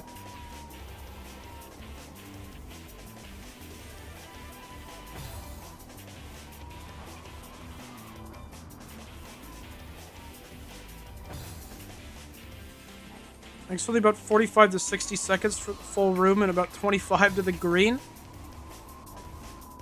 That's good. I hope this first jump accounts for 40 of those.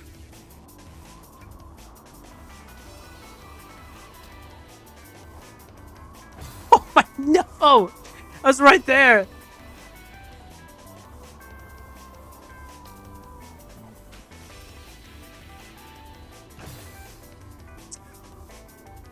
My bad, man. I don't know what jumps I'm supposed to exactly use to get through that bit. I'm just kind of guessing. It worked the first time. That feels wrong, though.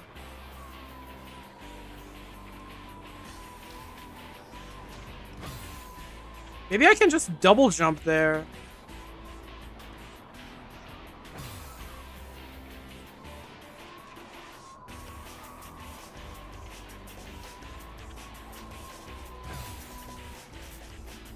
No?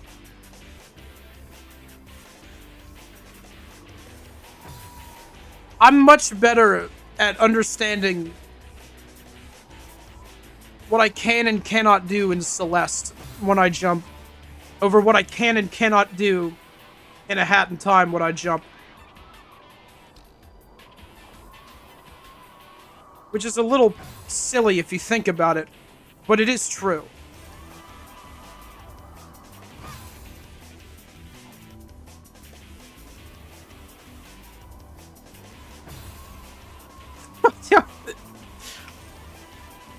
Alright, well, I hope you guys like watching me falling off a cliff and dying.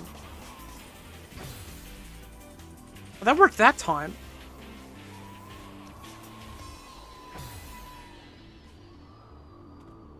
Guess I just have to wall jump, maybe?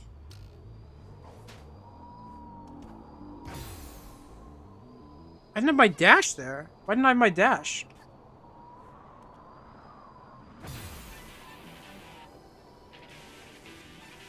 Alright, well, that's speed star number 3. I guess I need a wall jump when I'm really high?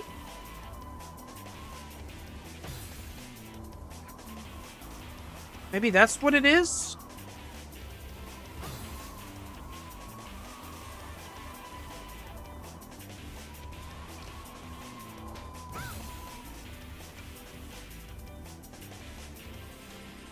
It's been a long day, man. It's been a long day. Oh, why?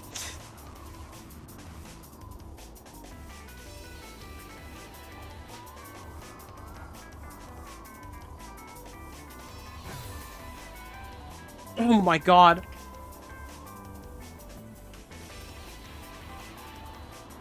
There's another wraparound up there.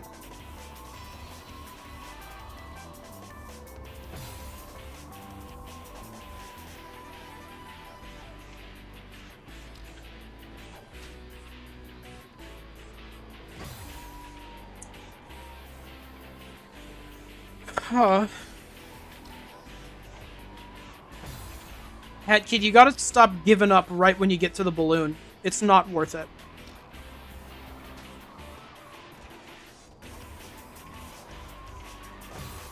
Oh, I can just go farther. I didn't even look at what was up ahead. I was looking at the thing that was there. Either one carry you to further spring or wrap around. Oh, yeah, I'm gonna try to go to the further one. Wrapping around is a lot harder if this first jump has taught me anything.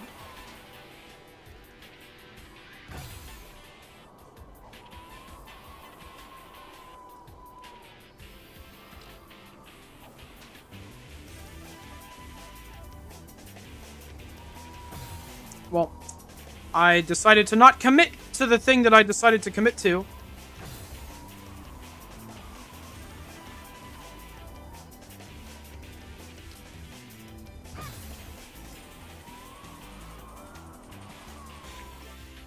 I need to run an ad.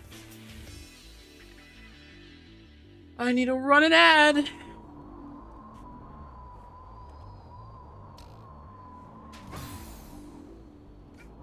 Usually, when I run an ad during these, I, like, take a break between levels.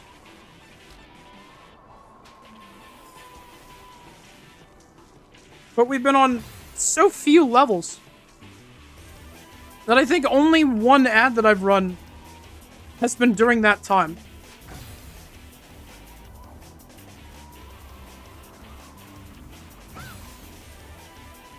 I'm gonna explode. I mean, Hat Kid is. That's what happens when she dies in this. But I'm gonna explode too. It's gonna be bad. There's gonna be little bits of me everywhere. It's gonna be awful and horrible. I don't know where I'm going with this. It's not really that funny. I just wanted to say something. I felt like I was supposed to. I'm losing it. I didn't commit to either side again.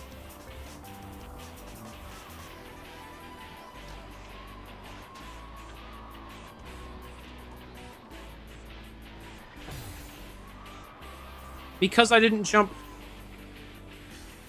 right, it didn't work. Okay.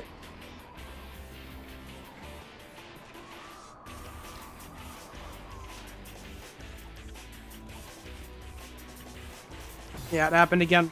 I have to wall jump off of that wall or I don't make it over there.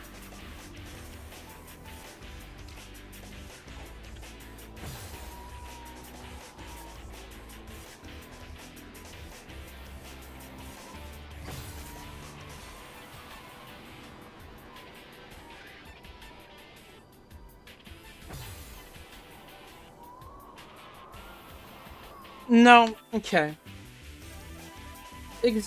Executive decision. We'll do this some other time. We're doing that some other time. We're not doing that right now. Spikes, you give me so much anxiety. Yeah. Take a break from this and come back later. You might feel better about it. That was exactly how I was feeling just now, which is why I closed the level. I'm glad. I'm glad that you were thinking the same thing. Okay. Give me something good for once. Something good. Just something I need right now. That looks promising. Okay. Room space. The sequel to room temperature. I don't know what that is. Hopefully it's fine.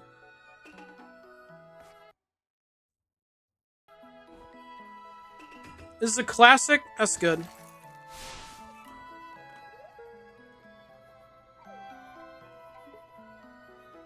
Okay. All right. Room space. The sequel to Room Temperature.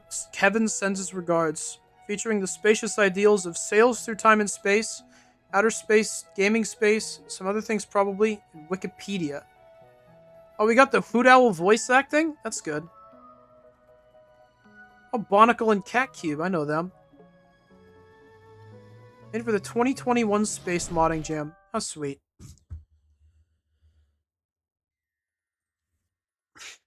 Why is it blue? Why am I blue? Who did that to me? Excuse me? It's in you.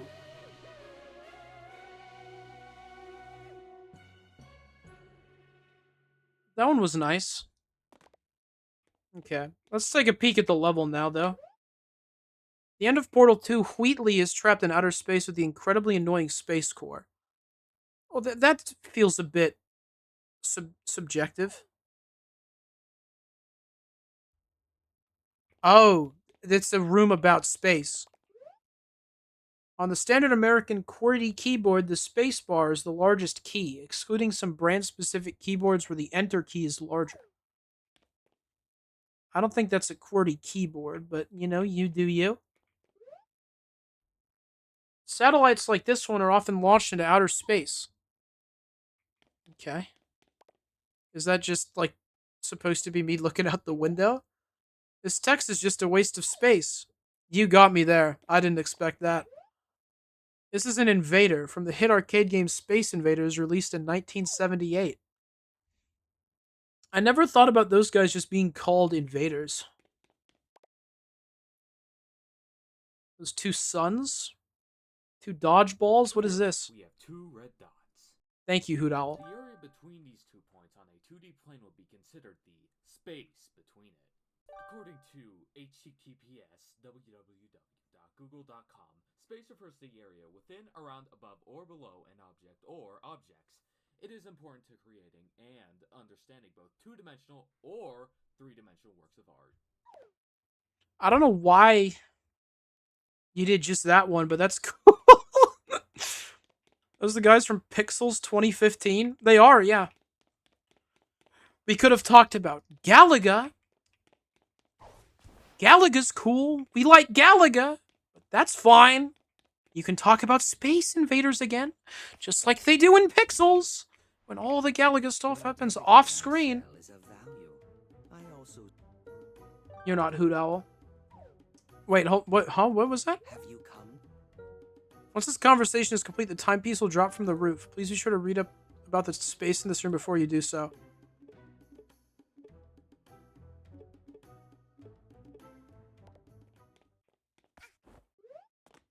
Outer space. From Wikipedia, the free encyclopedia that anyone can edit. This article is about the particular space between celestial bodies. For the general concept, see space. Further uses, see outer space disambiguation. Did you even make it blue like it's a link that's going to take you somewhere? Outer space is the expanse that exists beyond Earth and between celestial bodies. Outer space is not completely empty. It is a hard vacuum containing a low density of particles, predominantly a plasma of hydrogen and helium, as well as electromagnetic radiation, magnetic fields, neutrinos, dust, and cosmic rays. The baseline temperature of outer space, as set by the background radiation from the Big Bang, is 2.7 kelvins. Oh, you can tell that this was copy-pasted directly from the site because it's in a different font, which is negative 270.45 degrees Celsius and negative 454.81 degrees Fahrenheit. The plasma between galaxies accounts for about half of the baryonic ordinary matter in the universe. It has a number density less than 1 hydrogen atom per cubic meter and a temperature of millions of kelvins. Local concentrations of matter have condensed into stars and galaxies. Studies indicate that 90% of the mass in most galaxies is an unknown form called dark matter, which interacts with other matter through gravitational but not electromagnetic forces. Yeah, they have the citations there again.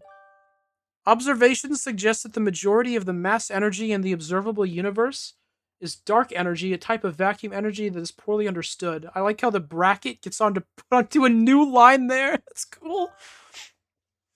Intergalactic space takes up most of the volume of the universe, but even galaxies and star systems consist almost entirely of empty space.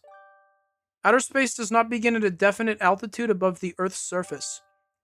The Kármán line, I don't if that's how it's pronounced, then good for me. An altitude of 100 kilometers or 62 miles above sea level is conventionally used as the start of outer space in space treaties and for aerospace records keeping.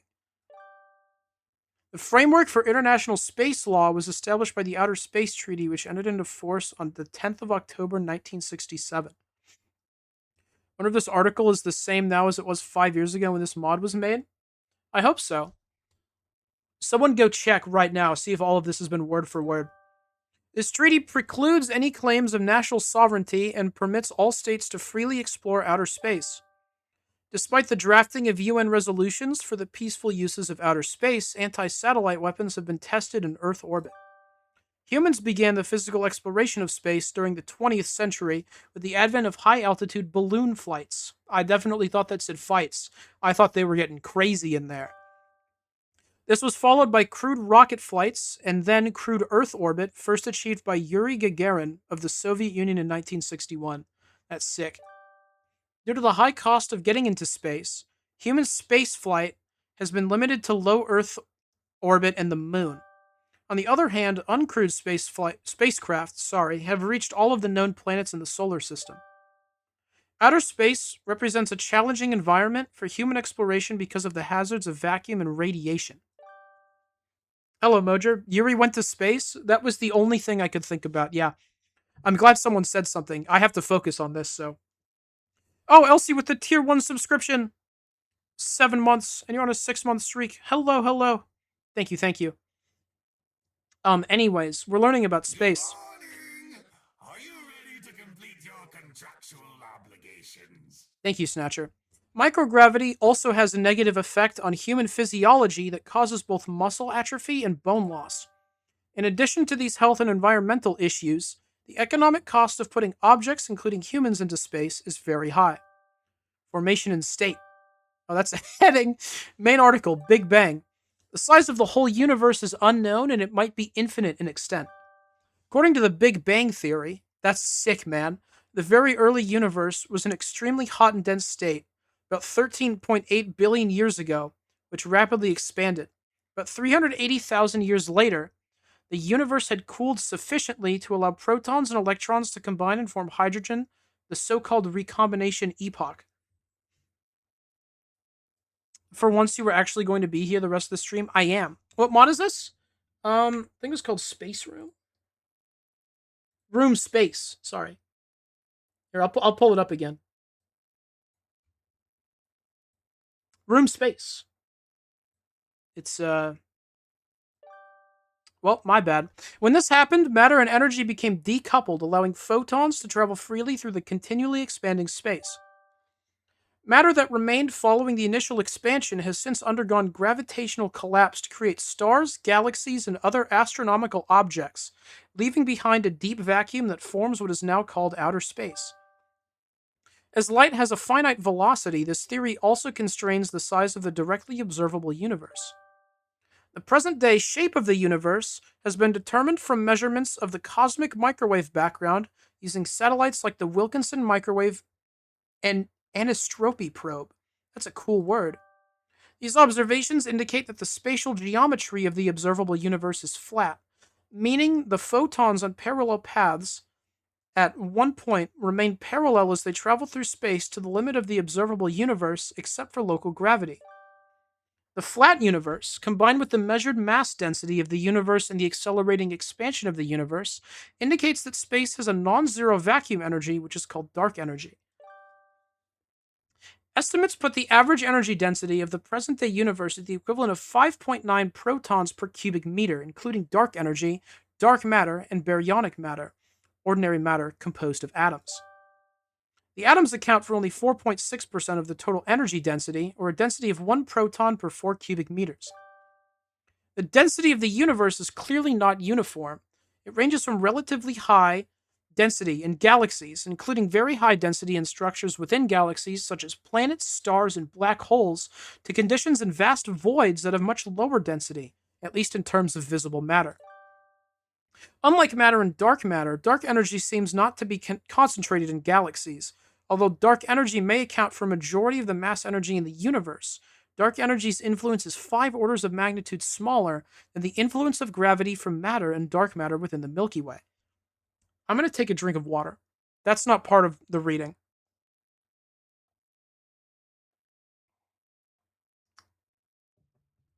Is this where the green is? Oh no, I got the green.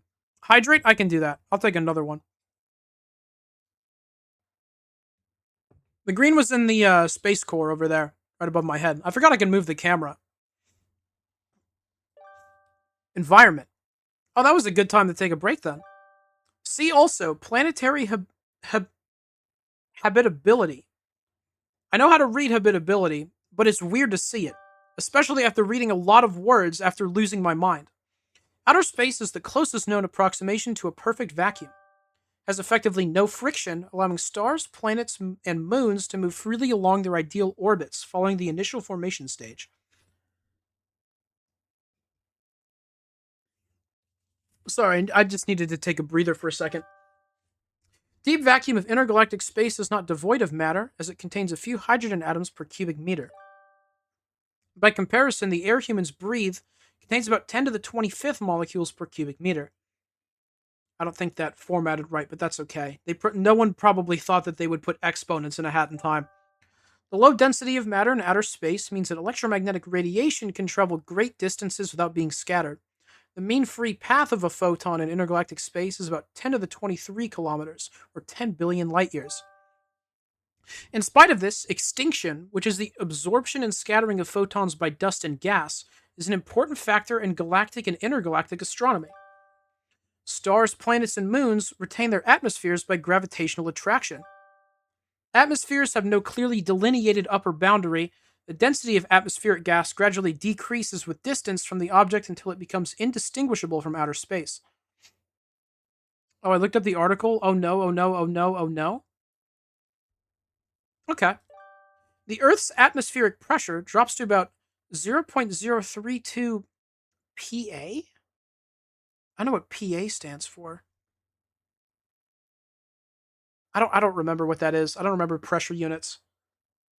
Pennsylvania's at 100 kilometers, 62 miles of altitude, compared to 100,000 Pennsylvanias for the International Union of Pure and Applied Chemistry, IUPAC, definition of standard pressure.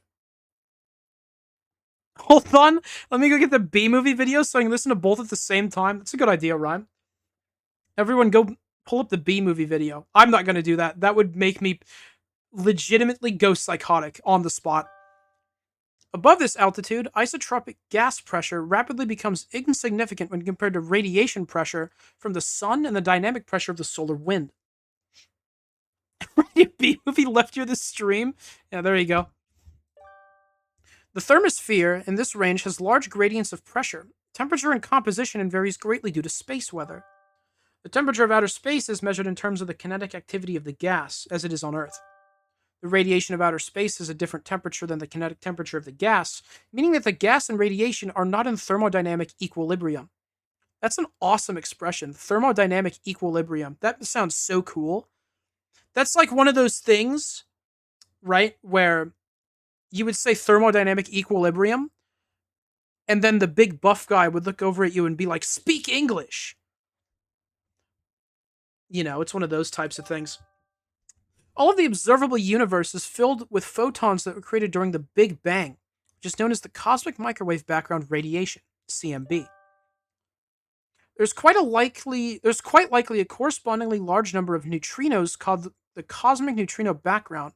Current black body temperature of the background radiation is about 3K Kelvin, right?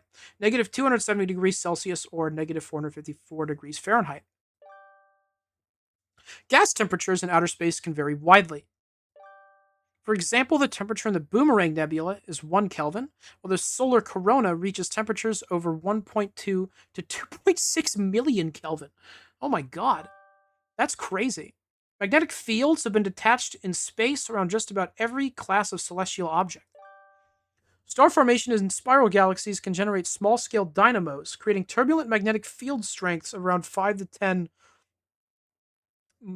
What is that? I think that's like micro? That's like micro or pico something. It's something small. Maybe it's something big. I don't know. This is about like space stuff. That's probably a big thing, and I just don't remember. That was also copy pasted. You can tell because the font is different. Stroke was not easy to set up. This had to be manually text coded. Yeah, and it seems like most of it was typed also. Davis Greenstein effect causes elongated dust grains to align themselves with the galaxy's magnetic field, resulting in weak optical polarization. This has been used to show ordered magnetic fields exist in several nearby galaxies. Magnetohydrodynamic processes in active elliptical galaxies produce their characteristic jets and radio lobes. Non-thermal radio sources have been detected even among the most distant high Z sources, indicating the presence of magnetic fields. Oh, it is micro. Okay, that's good. Maybe G is like a big one then, because it was like micro and then some big G. I don't know what the G is for. I don't remember what that is.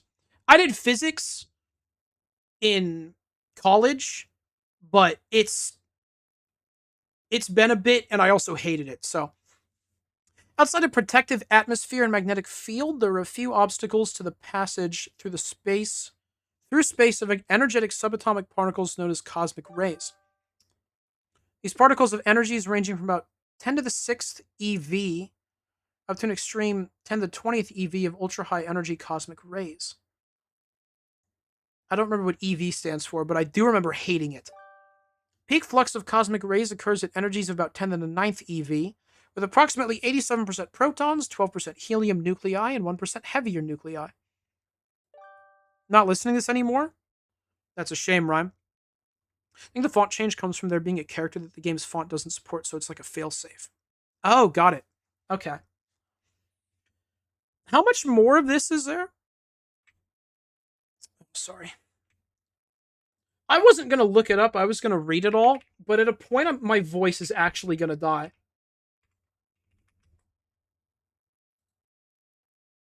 This is space, right?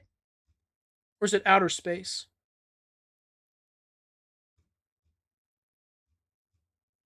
I think it's outer space.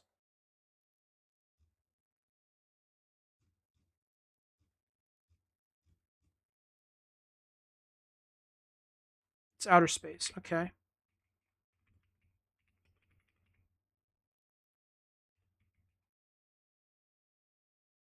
Okay, I found where I am.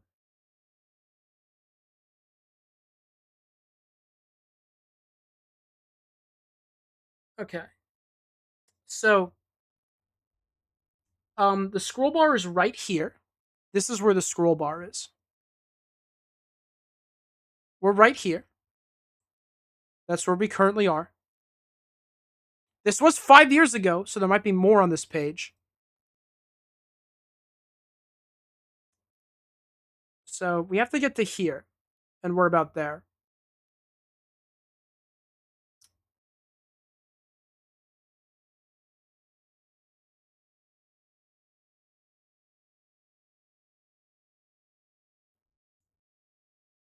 Um, just a second. Give me just a second, guys.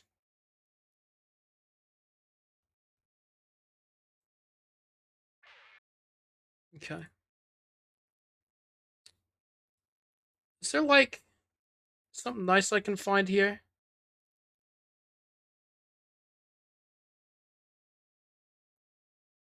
Um, here, let's get this off the screen. You guys can look at a hat in time. Here, I'm gonna run an ad, and I'm gonna find something to make this a little bit better.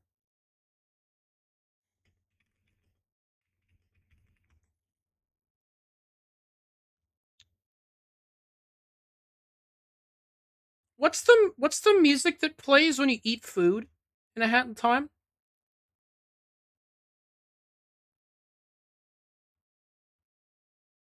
Can I even find that?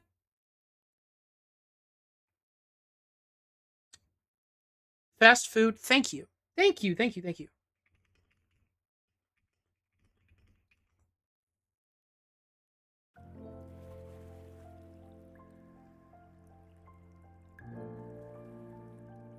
Okay.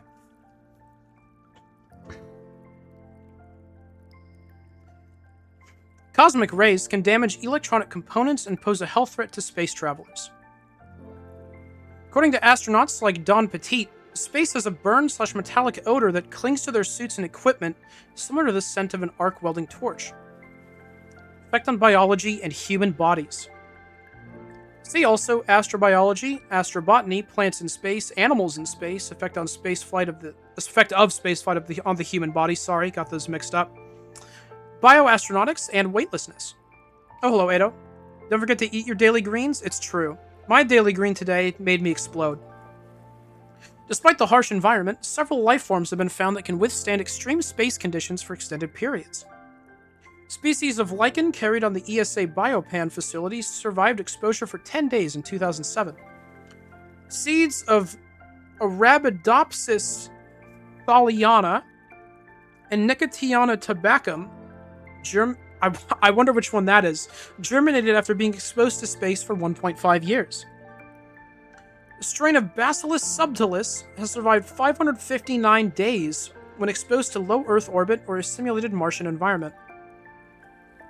The lithopanspermia hypothesis suggests that rocks ejected into outer space from life-harboring planets may successfully transport life forms to another habitable world. A conjecture is that just such a scenario occurred early in the history of the solar system, with potentially microorganism-bearing rocks being exchanged between Venus, Earth, and Mars. Even at relatively low altitudes in the Earth's atmosphere, conditions are hostile to the human body. The altitude where atmospheric pressure matches the vapor pressure of water at the temperature of the human body is called the Armstrong line, named after American physician Harry G. Armstrong. It is located at an altitude of around 19.14 kilometers, or 11.89 miles. At or above the Armstrong line, fluids in the throat and lungs boil away. More specifically, exposed bodily liquids such as saliva, tears, and liquids in the lungs boil away. Hence, at this altitude, human survival requires a pressure suit, or a pressurized capsule. Out in space, sudden exposure of an unprotected human to very low pressure, such as during a rapid decompression, can cause pulmonary barotrauma, a rupture of the lungs, due to the large pressure differential between inside and outside the chest. Citation needed. Even if the subject's airway is fully open, flow of air through the windpipe may be too slow to prevent the rupture. Rapid decompression can rupture eardrums and sinuses, bruising and blood seep can occur in soft tissues, and shock can cause an increase in oxygen consumption that leads to hypoxia. Citation needed. As a consequence of rapid decompression, oxygen dissolved in the blood empties into the lungs to try to equalize the partial pressure gradient. Once the deoxygenated blood arrives at the brain, humans lose consciousness after a few seconds and die of hypoxia within minutes. Blood and other body fluids boil when the pressure drops below 6.3 kPa, and this condition is called ebullism. Scary. The steam may bloat the body to twice its normal size and slow circulation. The tissues are elastic and porous enough to prevent rupture. Ebullism is slowed by the pressure containment of blood vessels, so some blood remains liquid. Why are we talking about this so much? Surely you can just read the article for that and move on to the next thing. Swelling in ebullism can be reduced by containment in a pressure suit. The crew altitude protection suit, which is called CAPS, a fitting elastic garment designed in the 1960s for astronauts, prevents ebullism at pressures as low as 2 kPa. Supplemental oxygen is needed at 8 kilometers or 5 miles to provide enough oxygen for breathing and to prevent water loss. Above 20 kilometers or 12 miles, pressure suits are essential to prevent ebullism. Most spacesuits use around 30 to 39 kPa of pure oxygen, about the same as on the Earth's surface. This pressure is high enough to prevent ebullism, but evaporation of nitrogen dissolved in the blood could still cause decompression sickness, that's one thing, and gas embolisms if not managed. I don't know what a gas embolism is, and I do not want to click the blue words in my Hat in Time game and find out. Humans being blue is awesome. Humans evolved for life in Earth gravity, and exposure to weightlessness has been shown to have deleterious effects on human health. Deleterious. I'm gonna look that word up. Deleterious. Causing harm or damage, often in a way that is subtle, hidden, or unexpected. Interesting. Initially, more than 50% of astronauts experience space motion sickness. This can cause nausea and vomiting, vertigo, headaches, lethargy, and overall malaise. Why are we talking so much about dying and various other forms of dying? The duration of space sickness varies, but it typically lasts for 13 days, after which the body adjusts to the new environment. Longer-term exposure to weightlessness results in muscle atrophy and deterioration of the skeleton, or spaceflight osteopenia? That's fantastic. These effects can be minimized through a regimen of exercise. Oh! Cool! Go for a light jog, I get to keep my skeleton. Other effects include fluid redistribution, slowing of the cardiovascular system, decreased production of red blood cells, balance disorders, and a weakening of the immune system. Lesser symptoms include loss of body mass, nasal congestion, sleep disturbance, and puffiness of the face. Sleep disturbance. During long-duration space travel, radiation can pose an acute health hazard. Exposure to high-energy, ionizing cosmic rays can result in fatigue, nausea, vomiting, as well as the damage to the immune system and changes to the white blood cell count. Over longer durations, symptoms include an increased risk of cancer, plus damage to the eyes, nervous system, lungs, and the gastrointestinal tract. I feel like I'm reading the side effects for, like, a medicine commercial, where they talk for 5 seconds about how cool the medicine is, and they talk for 25 seconds about how all 30 different ways that it could maybe kill you. On a round-trip Mars mission lasting 3 years, a large fraction of the cells in an astronaut's body would be traversed and potentially damaged by high-energy nuclei. The energy of such particles is significantly diminished by the shielding provided by the walls of a spacecraft and can be further diminished by water containers and other barriers. The impact of the cosmic rays upon the shielding produces additional radiation that can affect the crew. Lovely. These are the side effects of greens, actually? Yeah. All of what they're talking about right now has been happening to me for the past hour and a half.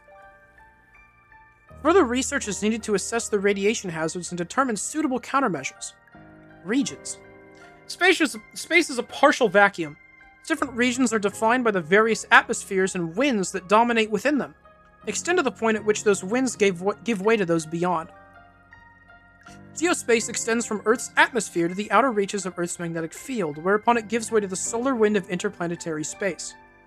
Interplanetary space extends to the heliopause, whereupon the solar wind gives way to the winds of the interstellar medium. Interstellar space then continues to the edges of the galaxy, where it fades in the intergalactic void. Geospace. Geospace is the region of outer space near Earth, including the upper atmosphere and magnetosphere. Magnetosphere? Maybe. I thought about the Marvel guy. The Van Allen radiation belts lie within the geospace.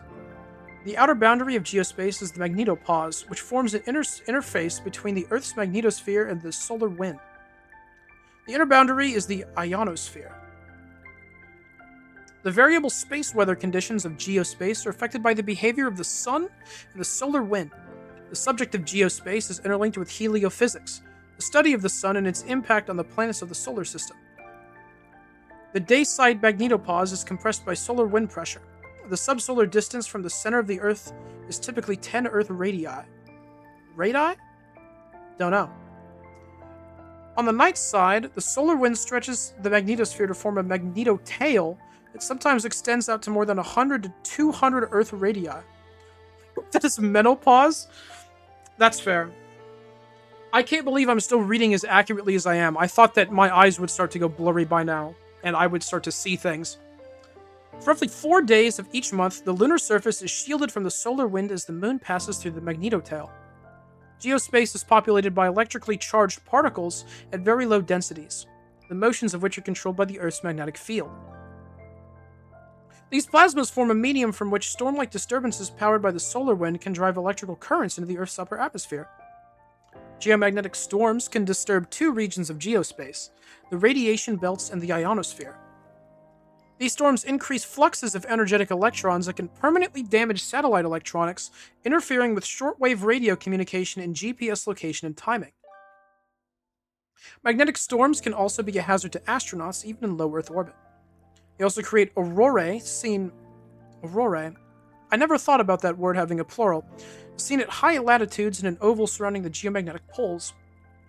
Although it meets the definition of outer space, the atmospheric density within the first few hundred kilometers above the Kármán line is still sufficient to produce significant drag on satellites. The region contains material left over from previous crewed and uncrewed launches that are a potential hazard to spacecraft. Some of this debris re-enters Earth's atmosphere periodically. This is like that all what happens in WALL-E. You ever wonder how people document all this death stuff in full detail, like they were right next to the incident going in slow motion?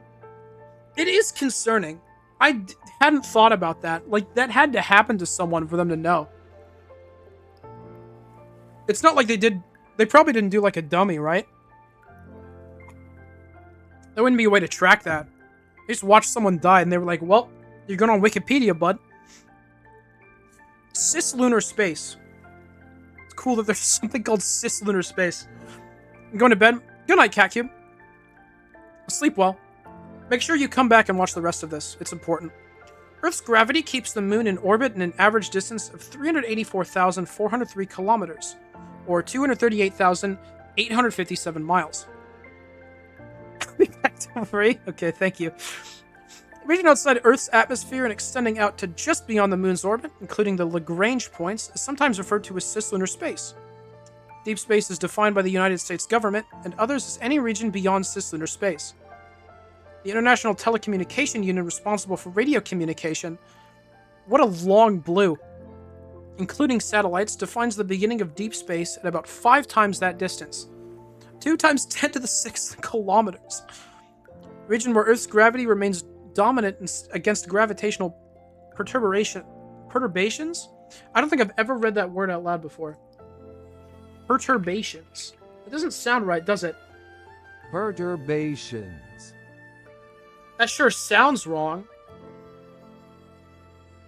Deviation of a system, object, or process from its normal state or regular path driven by an outside influence. I knew that. I don't know why I read it. From the sun is called the Hill Sphere. Oh, I did a little spin, sorry. This extends into translunar space. We've got translunar space and cislunar space. I just processed that. To a distance of roughly 1% of the mean distance from Earth to the sun, or 1.5 million kilometers, which is 0.93 million miles. Interplanetary space. Main article, interplanetary medium. Woke space. I can't believe it, man. They made space woke. Interplanetary space is defined by the solar wind, a continuous stream of charged particles emanating from the sun that creates a very tenuous atmosphere, the heliosphere, for billions of kilometers into space. This wind has a particle density of 5 to 10 protons per cubic centimeter, and is moving at a velocity of 350 to 400 kilometers per second, which is 780,000 to 890,000 miles per hour. Interplanetary space extends out to the heliopause, where the influence of the galactic environment starts to dominate over the magnetic field and particle flux from the sun. The distance and strength of the heliopause varies depending on the activity level of the solar wind. The heliopause in turn deflects away low-energy galactic cosmic rays, with this modulation effect peaking during solar maximum. The volume of interplanetary space is a nearly total vacuum, with a mean free path of about 1 astronomical unit at the orbital distance of the Earth.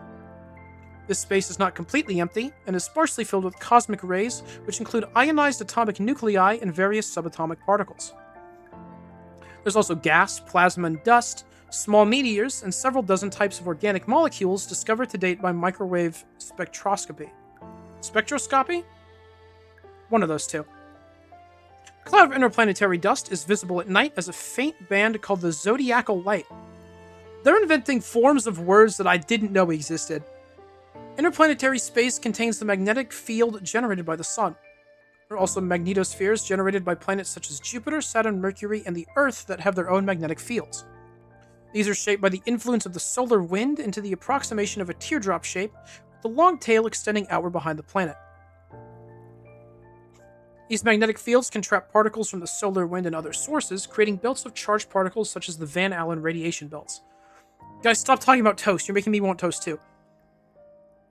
Planets without magnetic fields, such as Mars, have their atmospheres gradually eroded by the solar wind. Interstellar space. In article Interstellar Medium. Interstellar space redirects here. For the album, see Interstellar Space. Thanks.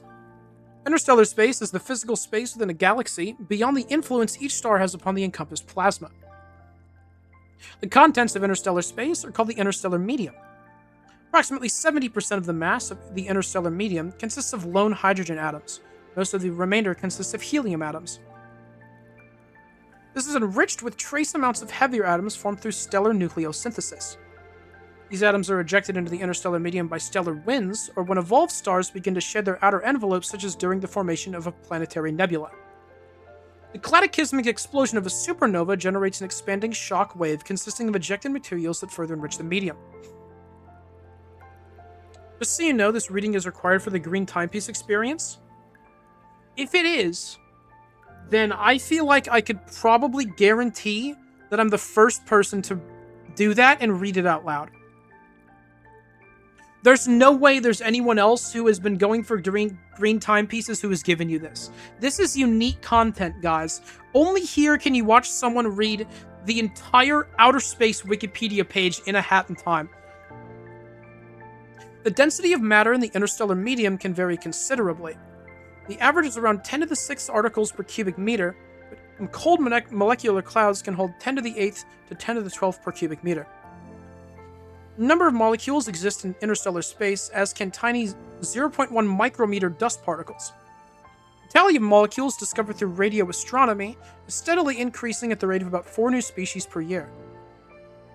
That's kind of cool. That's awesome. Finding new molecules every year? That's sick. Large regions of higher density matter known as molecular clouds allow chemical reactions to occur, including the formation of organic polyatomic species. Much of this chemistry is driven by collisions. Energetic cosmic rays penetrate the cold, dense clouds and ionize hydrogen and helium, resulting, for example, in the trihydrogen cation. I had to remember how to pronounce that word. An ionized helium atom can then split relatively abundant carbon monoxide to produce ionized carbon, which in turn can lead to organic chemical reactions. Why do they call it an oven? Wonder, can you read that article next? Yeah. It's perfect to listen to while eating fermented wheat baked in an oven. I'm glad. The local interstellar medium is a region of space within 100 parsecs of the Sun, which is of interest both for its proximity and for its interaction with the solar system. Its volume nearly coincides with a region of space known as the local bubble, which is characterized by a lack of dense cold clouds. It forms a cavity in the Orion arm of the Milky Way galaxy, with dense molecular clouds lying along the borders, such as those in the constellations of Ophiuchus and Taurus. Never heard of Ophiuchus before? The actual distance to the border of this cavity varies from 60 to 250 parsecs or more. This volume contains about 10 to the 4th to 10 to the 5th stars, and the local interstellar gas counterbalances the astropheres that surround these stars, with the volume of each sphere varying depending on the local density of the interstellar medium. Why is parsec the only unit they establish? Probably because it's irregular and specific to mostly this. Pretty much everything else is used across all sorts of physics, so I can see it. The local bubble contains dozens of warm interstellar clouds with temperatures of up to 7,000, I don't know why I said 7,000 Kelvin and radii of 0.5 to 5 parsecs. When stars are moving at sufficiently high peculiar velocities, their astropheres can generate bow shocks as they collide with the interstellar medium. Maybe bow shocks, don't know. For decades, it was assumed that the Sun had a bow shock. 2012 data from the Interstellar Boundary Explorer, IBEX, and NASA's Voyager probe show that the Sun's bow shock does not exist. Instead, these authors argue that a subsonic bow wave defines the transition from the solar wind flow to the interstellar medium. A bow shock is the third boundary of an astrosphere after the termination shock in the astropause called the heliopause of the solar system. Intergalactic space. Do I need to run an ad? No. I was tabbed over on the fast food thing still, so I couldn't see. Okay. Intergalactic space. Main articles: warm-hot intergalactic medium, intracluster medium, and intergalactic dust. Intergalactic space is the physical space between galaxies. Studies of the large-scale distribution of galaxies show that the universe is a foam-like structure, with groups and clusters of galaxies lying along filaments that occupy about a tenth of the total space. The remainder forms huge voids that are mostly empty of galaxies. Typically, a void spans the distance of 10 to 40 H? Question mark? H? They didn't get whatever that second character was. MPC. What is that, like macroparsecs? Where H is the Hubble constant in units of 100 kilometer... I can't translate that, man. You didn't do it here. Or the dimensionless Hubble constant. Surrounding and stretching between galaxies, there's a rarefied plasma that is organized in a galactic filamentary structure. This material is called the intergalactic medium, IgM. Density of the IgM is 5 to 200 times the average density of the universe. Oh my god. It consists mostly of ionized hydrogen, i.e. a plasma consisting of equal numbers of electrons and protons. As gas falls into the intergalactic medium from the voids, it heats up to temperatures of 10 to the 5th Kelvin to 10 to the 7th Kelvin, which is high enough so that collisions between atoms have enough energy to cause the bound electrons to escape from the hydrogen nuclei. This is why the IgM is ionized. At these temperatures, it is called the warm-hot intergalactic medium, WIM. That's cool. That's a good acronym. They were thrilled to call it that. Although the plasma is very hot by terrestrial standards, 10 to the 5th Kelvin is often called warm in astrophysics. Computer simulations and observations indicate that up to half of the atomic matter in the universe might exist in this warm-hot rarefied state. I just read. Okay. I need to tell you what just happened to me. I'm starting to lose it. I looked at YouTube chat. I read they made that on a whim. I looked down at Twitch chat. I read Warm Hot Galaxy. And when trying to read either of those messages, my brain only thought to repeat the last thing that I said, which was rarefied state. I don't know how that even happens to someone. And anyways, yeah, Warm Hot Galaxy. That yeah, classic Galaxy level. Oh my god. When gas falls from the filamentary structures of the WIM into the galaxy clusters, the intersections of the cosmic filaments can heat up even more, reaching temperatures of 10 to the 8th Kelvin and above in the so-called intracluster medium, the ICEA. Sorry for frying your brain, Wonder. Don't worry, it's not your fault. Earth orbit. Main article: geocentric orbit. A spacecraft enters orbit... Here, I'm going to find where that is. I just want to check my progress.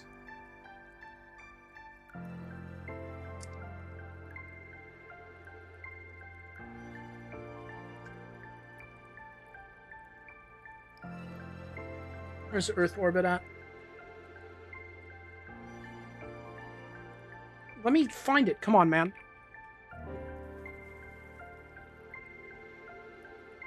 Oh, there's 34 instances of Earth orbit. Okay, I found my progress.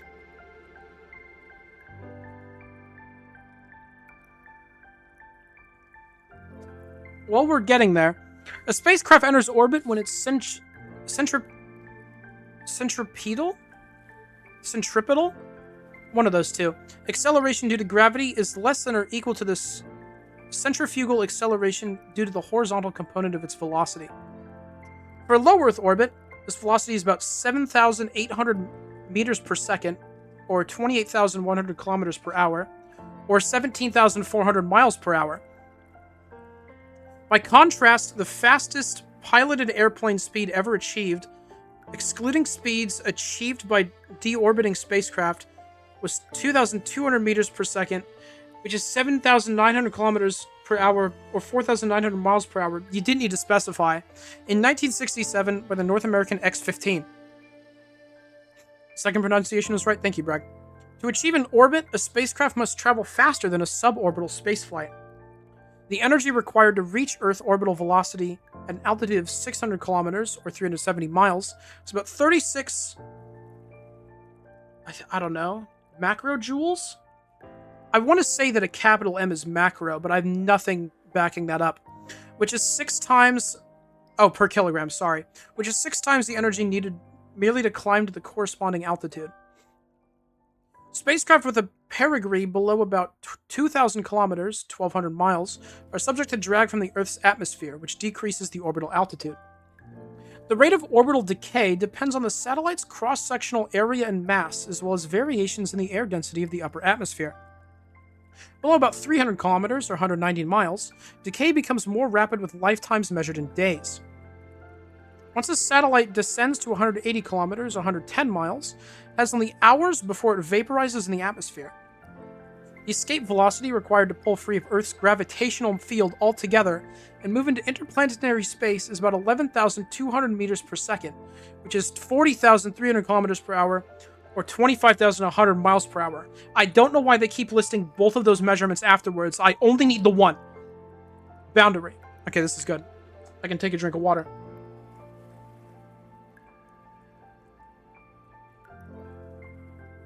Boundary.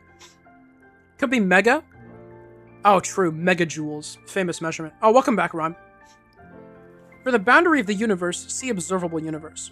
There's no clear boundary between the Earth's atmosphere and space, as the density of the atmosphere gradually decreases as the altitude increases. There are several other boundary designations, namely, 1. The Fédération Aéronautique Internationale has established the Kármán line at an altitude of 100 kilometers, or 62 miles, as a working definition for the boundary between aeronautics and astronautics. This is used because at an altitude of about 100 kilometers, or 62 miles, as Theodore von Kármán calculated, a vehicle would have to travel faster than orbital velocity to derive sufficient aerodynamic lift from the atmosphere to support itself. 2. The United States designates people who travel above an altitude of 50 miles, or 80 kilometers, as astronauts. 3. NASA's space shuttle used 400,000 feet, 122 kilometers, or 76 miles, thank you, as its re-entry altitude, termed the entry interface, which roughly marks the boundary where atmospheric drag becomes noticeable, thus huge, beginning the process of switching from steering with thrusters to maneuvering with aerodynamic control surfaces. In 2009, scientists reported detailed measurements with a suprathermal ion imager. That sounds sick! An instrument that measures the direction and speed of ions, which allow them to establish a boundary at 118 kilometers, or 73.3 miles above Earth. The boundary represents the midpoint of a gradual transition over tens of kilometers from the relatively gentle winds of the Earth's atmosphere to the more violent flows of charged particles in space, which can reach speeds well over 268 meters per second or 600 miles per hour.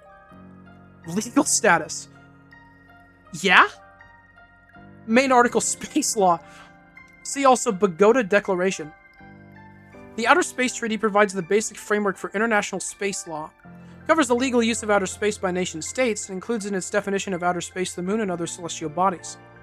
The treaty states that outer space is free for all nation-states to explore and is not subject to claims of national sovereignty, calling outer space the province of all mankind. This status as a common heritage of mankind has been used, though not without opposition, likely from the United States, to enforce the right to access and shared... Sorry, that bit wasn't in there. I should say that for the people who aren't paying attention. But it probably should have been. To enforce the right to access and shared use of outer space for all nations equally, particularly non-spacefaring nations. Also prohibits the development of nuclear weapons in outer space. The treaty was passed by the United Nations General Assembly in 1963 and signed in 1967 by the USSR, the United States of America, and the United Kingdom. As of 2017, 105 state parties have either ratified or acceded the treaty. An additional 25 states signed the treaty without ratifying it. Since 1958, outer space has been the subject of multiple United Nations resolutions. Of these, more than 50 have been concerning the international cooperation in the peaceful uses of outer space and preventing an arms race in space. 4 additional space law treaties have been negotiated and drafted by the UN's Committee on the Peaceful Uses of Outer Space.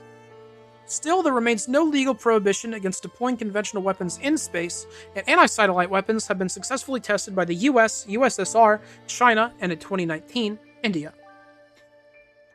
The 1979 Moon Treaty turned the jurisdiction of all heavenly bodies, including the orbits around such bodies, over to the international community. Can't wait for Phoenix Wright Space Attorney. Greg, that's so cool. That needs to happen. I need to adjust the way I'm sitting. Sorry. Treaty has not been ratified by any nation that currently practices human spaceflight. Uh-huh. Yeah. In 1976, 8 equatorial states, Ecuador, Colombia, Brazil, Congo, Zaire? Haven't even heard of that one. Uganda, Kenya, and Indonesia, but in Bogota, Colombia. With their declaration of the first meeting of equatorial countries, or the Bogota Declaration, they claimed control of the segment of the geosynchronous orbital path corresponding to each country. These claims are not internationally accepted. There is a case about astronauts in Ace Attorney 5. Oh, nice. Hope there's a part about pooping in space where the poop just float up out of the toilet. First of all, good question, baby. Second of all, I'm so sorry. You don't... That's not how it is. It's much worse. Discovery, exploration, and applications. See also space science. Discovery. In 350 BCE, Greek philosopher... Oh my god, we're starting far in the past. In 350 BCE, Greek philosopher Aristotle suggested that nature abhors a vacuum, a principle that became known as the hor vacui. This concept built upon a 5th century BCE ontological argument by the Greek philosopher Parmenides, who denied the possible existence of a void in space. Based on this idea that a vacuum could not exist, in the West it was widely held for many centuries that space could not be empty. As late as the 17th century, the French philosopher René Descartes argued that the entirety of space must be filled. In ancient China, the 2nd century astronomer Zhang Heng became convinced that space must be infinite, extending well beyond the mechanism that supported the sun and the stars. The surviving books of the Suan-Ye school said that the heavens were boundless, empty of void and substance. Likewise, the sun, moon, and the company of stars float in the empty space, moving or standing still. You really want to know absolutely how do astronauts go to the bathroom? I'm not going to tell you here, but it isn't good. The Italian scientist Galileo Galilei, or is it Galilei? I'm going to say Galilei. I think it's Galilei. Knew that air had mass and so was subject to gravity. In 1640, he demonstrated that an established force resisted the formation of a vacuum. It would remain for his pupil Evangelista Torricelli. What? That's the coolest name of all time. To create an apparatus that would produce a partial vacuum in 1643. I'm so glad you remembered. You deserve it. This experiment resulted in the first mercury barometer and created a scientific sensation in Europe. The French mathematician Blaise Pascal reasoned that if the column of mercury was supported by air, then the column ought to be shorter at higher altitude where the air pressure is lower. In 1648, his brother-in-law Florent Perrier repeated the experiment on the Puy de Dôme mountain in central France, and found that the column was shorter by 3 inches. This decrease in pressure was further demonstrated by carrying a half-full balloon up a mountain and watching it gradually expand, then contract upon descent. In 1650, German scientist Otto von Guericke constructed the first vacuum pump, a device that would further refute the principle of hor vacui. Correctly noted that the atmosphere of the Earth surrounds the planet like a shell, with the density gradually declining with altitude. He concluded that there must be a vacuum between the Earth and the Moon. Back in the 15th century, German theologian, whatever, man, Nicolaus Cusanus speculated that the universe lacked a center and a circumference. He believed that the universe, while not infinite, could not be held as finite as it lacked any bounds within which it could be contained. These ideas led to speculations as to the infinite dimension of space by the Italian philosopher Giordano Bruno in the 16th century.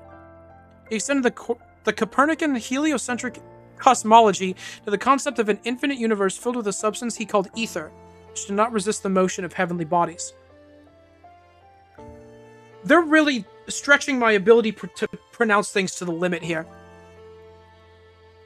English philosopher William Gilbert, That one's nice and simple. Arrived at a similar conclusion, arguing that the stars are visible to us only because they're surrounded by a thin ether or a void. This concept of an ether originated with ancient Greek philosophers, including Aristotle, who conceived of it as the medium through which the heavenly bodies move. The concept of a universe filled with a luminiferous ether, that's cool, retained support among some scientists until the early 20th century. This form of ether was viewed as the medium through which light could propagate. In 1887, the Michelson-Morley experiment tried to detect the Earth's motion through this medium by looking for changes in the speed of light depending on the direction of the planet's motion. I feel like I remember studying that. There's a lot of things that I've recognized in this because of school, but that one specifically I felt like bringing up because it was really specific. The null result indicated something was wrong with the concept. The idea of the luminiferous ether was then abandoned. It was replaced by Albert Einstein's theory of special relativity, which holds that the speed of light in a vacuum is a fixed constant, independent of the observer's motion or frame of reference. The first professional astronomer to support the concept of an infinite universe was the Englishman Thomas Digges in 1576. But the scale of the universe remained unknown until the first successful measurement of the distance to a nearby star in 1838 by the German astronomer Friedrich Bessel. He showed that the star system 61 Cygni had a parallax of just 0.31 arc seconds, compared to the modern value of 0.287, I'm assuming arc seconds. That font is also different than the other one that I've seen, which is scary. This corresponds to the distance of over 10 light years. In 1917, Heber Curtis noted that novae in spiral nebulae were on average 10 magnitudes fainter than galactic novae, suggesting that the former are 100 times further away. I think that 133 is supposed to be blue. If you could get on updating this, fixing that, might want to do it. Distance to the Andromeda Galaxy was determined in 1923 by American astronomer Edwin Hubble by measuring the brightness of Cepheid variables in that galaxy, a new technique discovered by Henrietta Leavitt. Okay. That's another word I'm going to look up. Cepheid?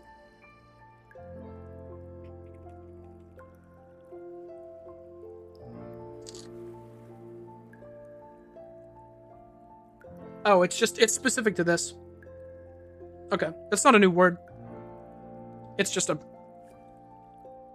term for this. It is established that the Andromeda Galaxy, and by extension all galaxies, lay well outside the Milky Way. The modern concept of outer space is based on the Big Bang cosmology, first proposed in 1931 by the Belgian physicist Georges Lemaitre. That's quite the name there. I'm not Belgian, I apologize. This theory holds that the universe originated from a very dense form that has since undergone continuous expansion. The earliest known estimate of the temperature of outer space was by the Swiss physicist Charles E. Guillaume in 1896. Using the estimated radiation of the background stars, he concluded that space must be heated to a temperature of 5 to 6 Kelvin. British physicist Arthur Eddington made a similar calculation to derive a temperature of 3.818 Kelvin, in 1926. German physicist Erich Wegener used the total measured energy of cosmic rays to estimate an intergalactic temperature of 2.8 Kelvin in 1933.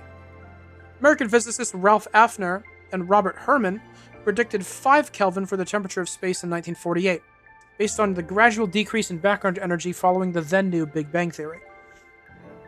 The modern measurement of the cosmic microwave background is about 2.7 Kelvin. The term outward space was used in 1842 by the English poet Lady Emmeline Stewart Wortley, that's a cool name too, in her poem The Maiden of Moscow.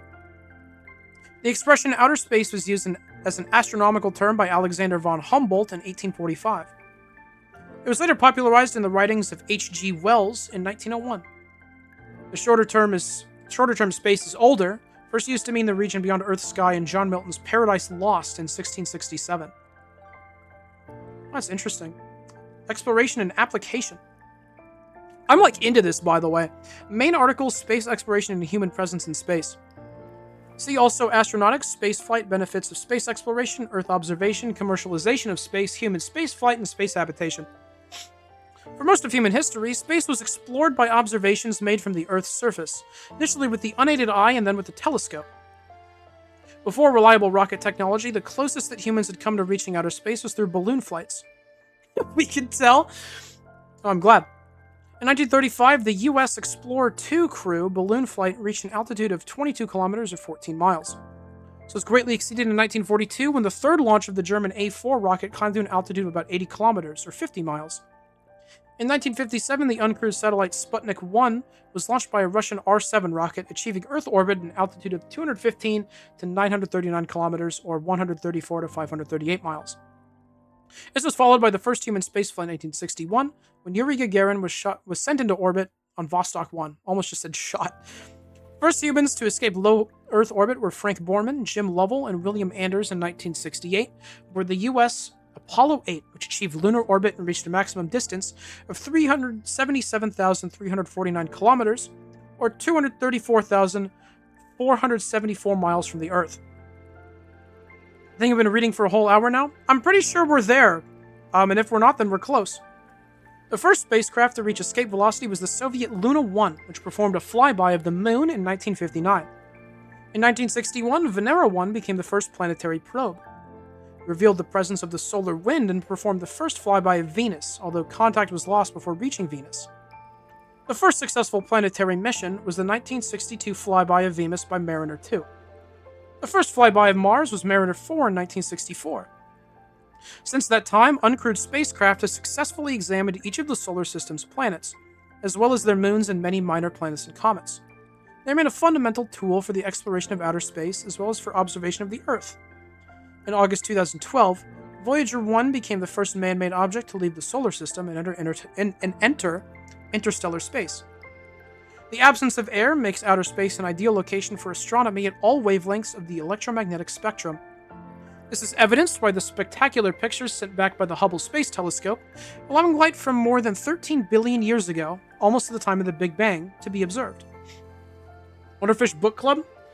That's what this has turned into. Hope you like it. Not every location in space is ideal for a telescope. The interplanetary zodiacal dust emits a diffuse, near-infrared radiation that can mask the emission of faint sources such as extrasolar planets. Moving an infrared telescope out past the dust increases its effectiveness. Likewise, a site like the Daedalus crater on the far side of the Moon could shield a radio telescope from the radio frequency interference that hampers Earth-based observations. Uncrewed spacecraft in Earth orbit are an essential technology in modern civilization. They allow direct monitoring of weather conditions, relay long-range communications like television, provide a means of precise navigation, and allow remote sensing of the Earth.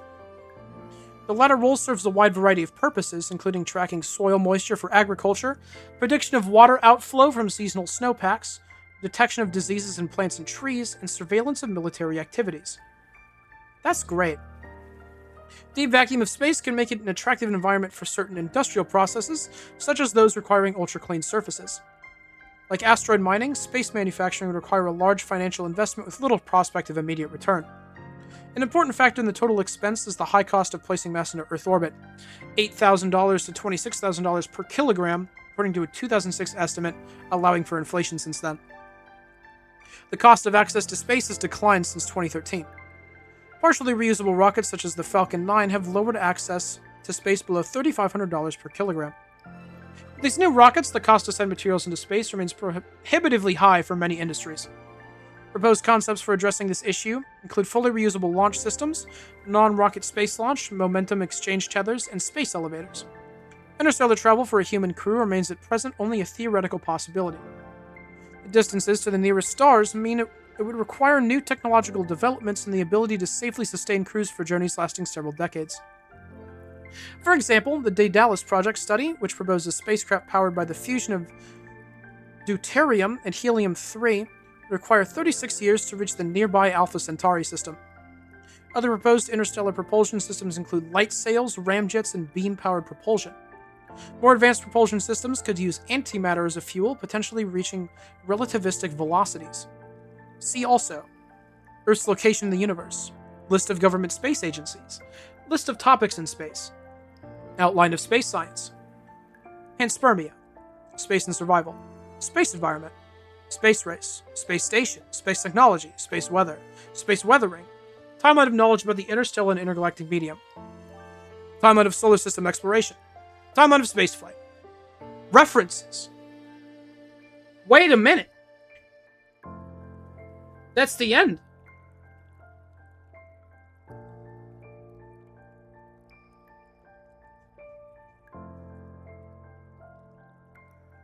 I'm not reading the references. I don't hate you guys that much.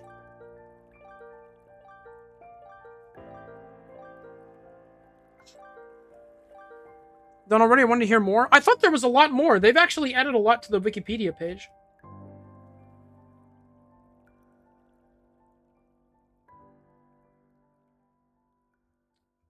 At least I think they have, if I paid enough attention.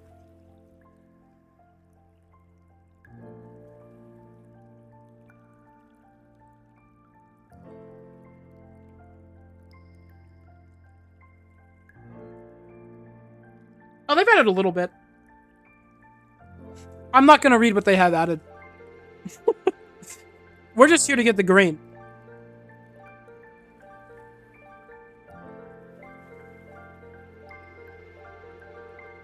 I'm going to start going a little faster.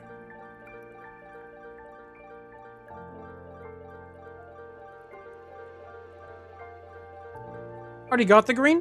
Yeah. But I didn't really get the green because I didn't really experience the level, which I've done now.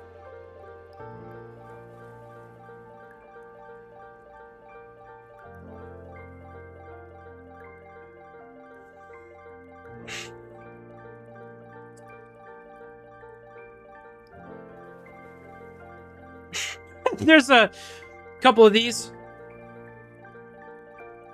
Few references.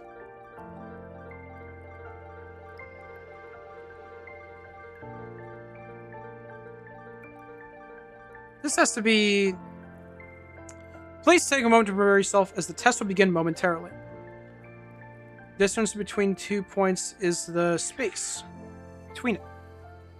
Hit arcade game Space Invaders, released in 1978. This text is a waste of space. I remember that. Remion is filled with a lot of empty space. Satellites are often launched into outer space. Letters button on the QWERTY keyboard is the spacebar. Core trapped within the Wheatley is the space core. Or with Wheatley, sorry. I think I said within the Wheatley, which is just not right. And a Portal 2, Wheatley is trapped in outer space. Answer question number 3 was... space. Train A traveling at 60 meters per hour. Meters per hour? Dog. They're never getting there. Meters per hour? Holy cow. Those people are going to die before they reach their destination. Train A traveling at 60 meters per hour leaves New York for Dallas at 6 p.m. Train B traveling at 90 meters per hour also leaves New York for Dallas at 9 p.m. Train C leaves Dallas for New York at 9 p.m. All three trains meet at the same time between New York and Dallas. What is the speed of Train C? The distance between Dallas and New York is 1,260 miles. Can I just say space? You've passed the test. Please prepare to move on. Real test will begin now. Please note, answers will take up the entire given space. The number of spaces in the answers will be given to you.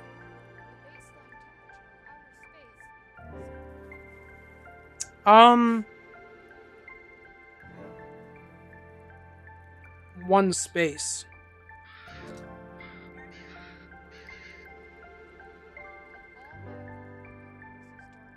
I think it was... Is that work? I don't know. I thought I remember 5 Kelvin. I don't know how exactly they want me to input these. Should I put, like, the full words or the abbreviations? The thing with, like, the temperature of space was they walked me through, like, the history of people figuring it out. So I don't remember what it was exactly.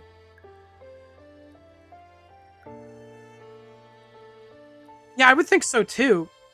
Like, I don't know. What could be... Oh, it's a percentage. Okay, I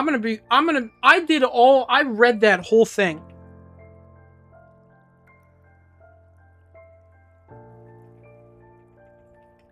How many times did I mention dark matter? 7.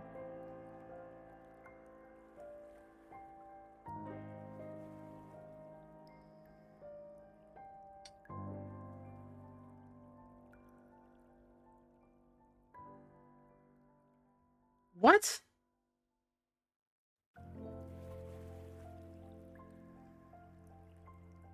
I don't think it says.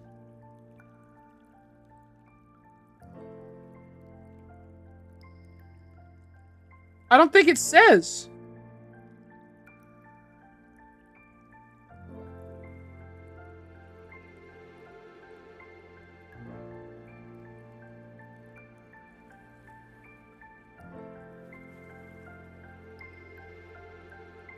Yeah, maybe.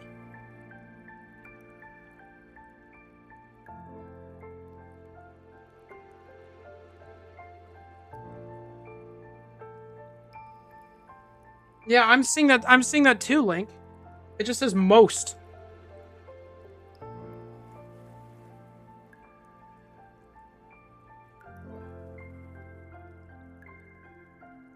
It's just I don't know.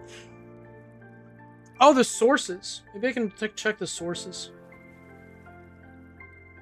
20 dark matter makes up.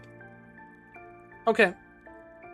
Turns out that roughly 68% of the universe is dark energy. Dark matter makes up about 27%. Can I not enter the percent? Oh my god, it wasn't working. That was freaking me out. They said that like instantly.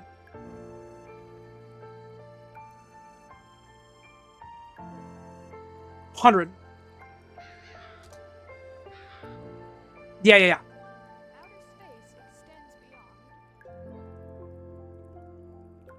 Why does it have 3 lines in the blank, but then 5 lines here? Space? I don't know. I'm looking at the thing again. I'm not going to be able to find this in there. Should I just say space? This has to not matter. There's no way they actually make you pay attention to it. But I want to get them right anyways. I believe it actually matters.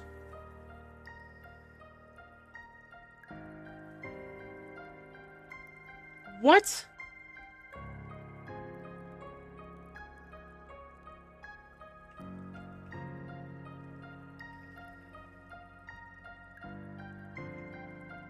Okay, I'm looking up all instances of extends.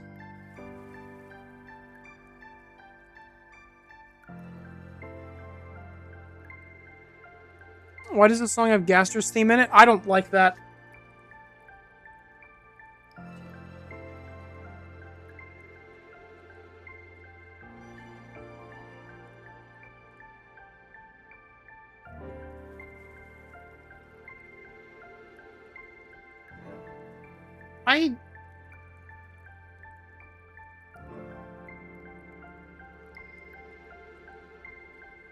Hello, Zero Ultima. Hat mods? Yep. We're answering space questions right now. I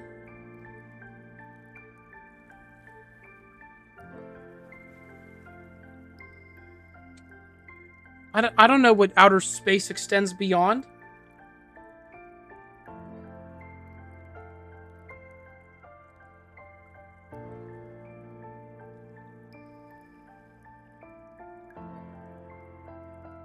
This is so...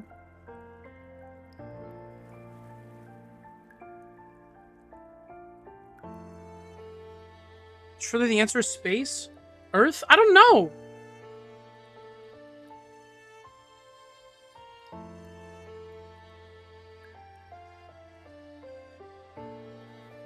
Remember playing this spamming through, then at the end they said I got something wrong and it replays the whole article?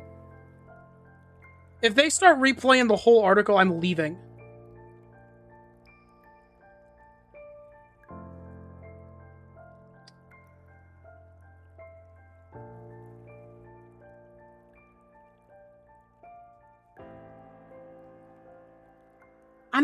I'm gonna go with Earth.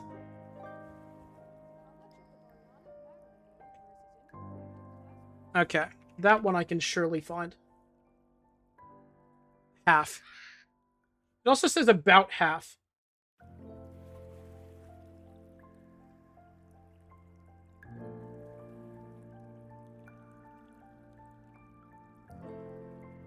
That's probably what it is. It fits in there. Okay.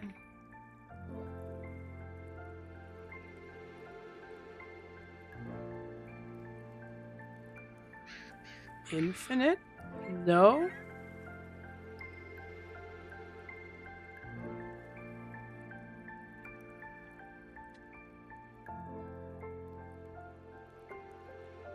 It says the size of the whole universe is unknown. And it might be infinite in extent.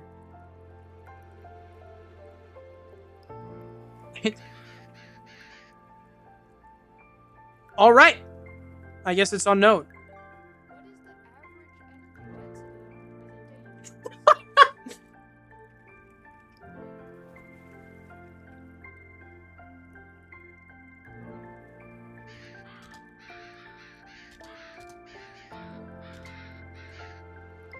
5.9 protons per cubic meter.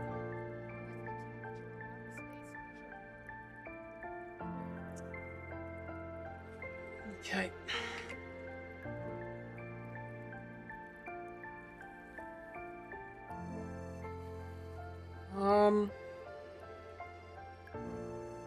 Oh.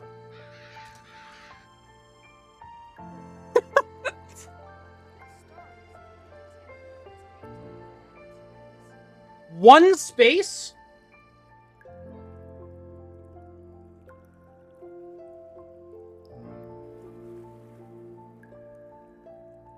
Okay. Gravitational attraction, of course. Obviously. That one's just too easy.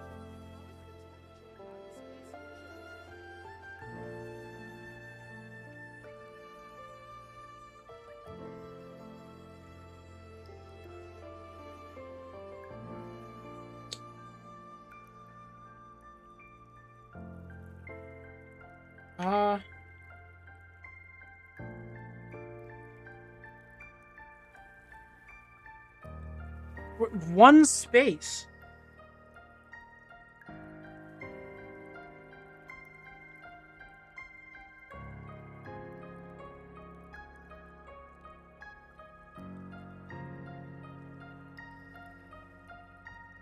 One space? How?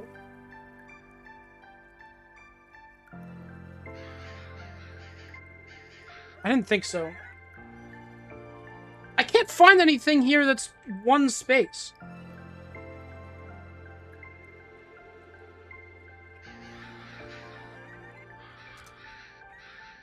Yeah, no, I didn't think so. Yeah, sure, Link. Give me this one. I've got these all so far. No, I had that too. In terms of the... Oh, is it just kinetic activity? That doesn't tell you what it is. That question sucks. That one's bad. That's not good at all. Kinetic activity doesn't make any sense. Because you're not specifying what it is. That's not good at all.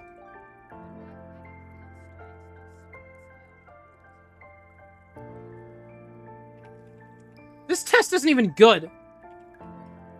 I'm putting my all into this, and they are not following through.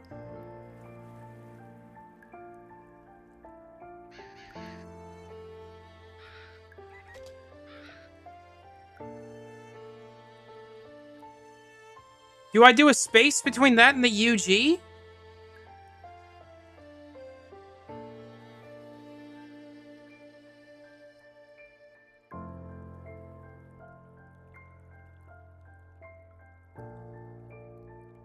Earlier, I had to type something in just the word. Unless I got that wrong, too. I might have got it wrong. Whatever. If I get anything wrong, it's because this test sucks. And I say that 70% genuinely. What is the name of the region of outer space near Earth? It's like geospace. I bet I can get that without even looking it up. I am gonna check though.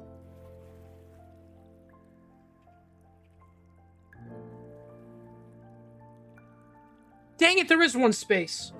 Gosh dang it.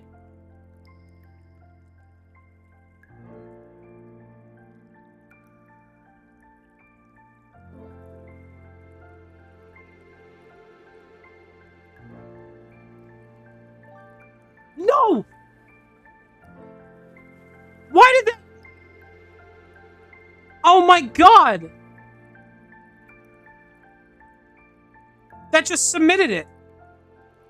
I wasn't... Piece of garbage. I specifically right-clicked. I specifically right-clicked so that it wouldn't submit it, and it submitted it. The word space in it. Yeah, there we go. Any click submits? Dang, that I can't look it up once I've typed it in.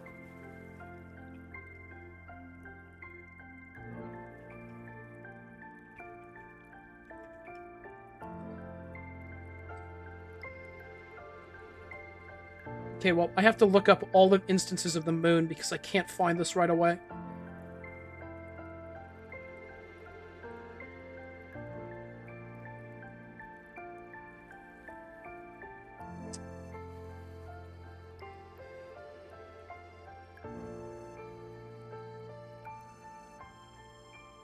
Whatever.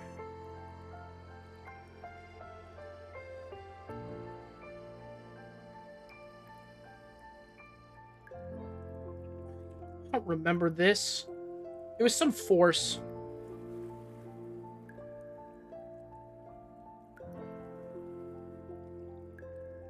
Well, I can't find it. I've already failed anyways because I definitely got that one question wrong because I submitted it on accident.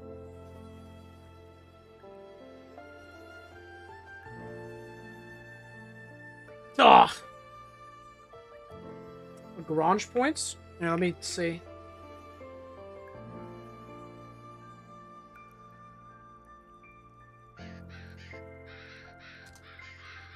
Oh, that fits. Sure, whatever. Geospace is populated by what? Okay.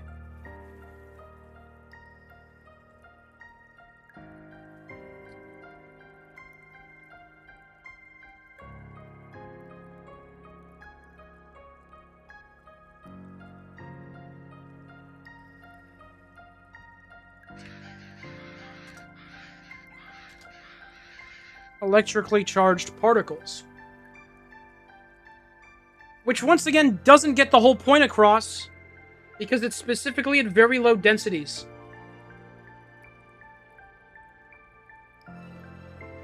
Stupid question.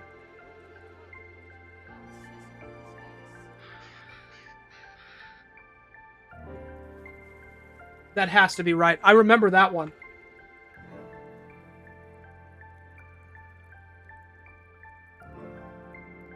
No, there's one space. Hold on. It's deep space. I don't remember that one.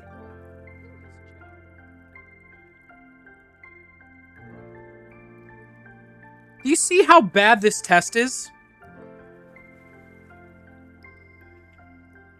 Not a single instance of Joe on the Wikipedia page, even to this day. They're just asking about things that aren't even there now.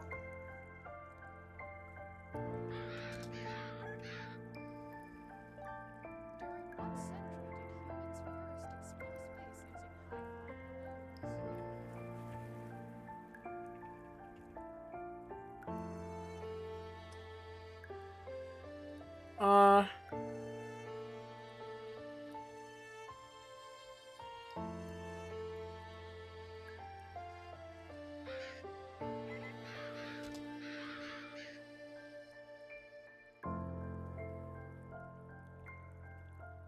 That's crazy. Yeah, it's 20th. I believe it's 20th century.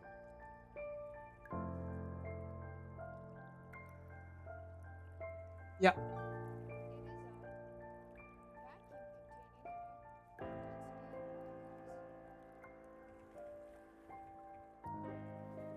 It is a vacuum containing What is a vacuum containing a?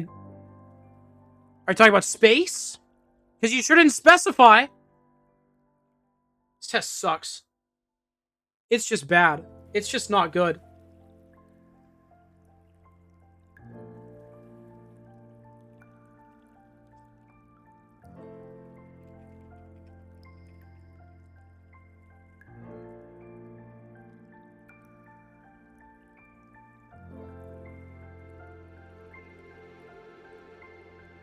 I don't think this even exists on here.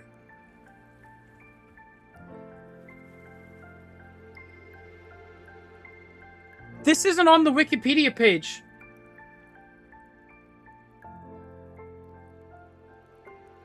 So I just don't know what they're talking about.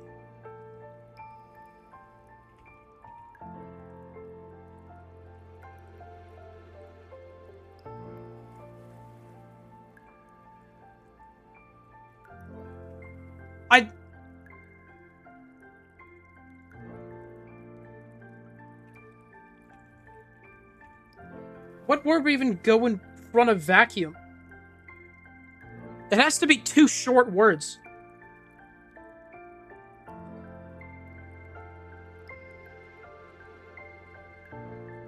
No, Mario Kart doesn't fit.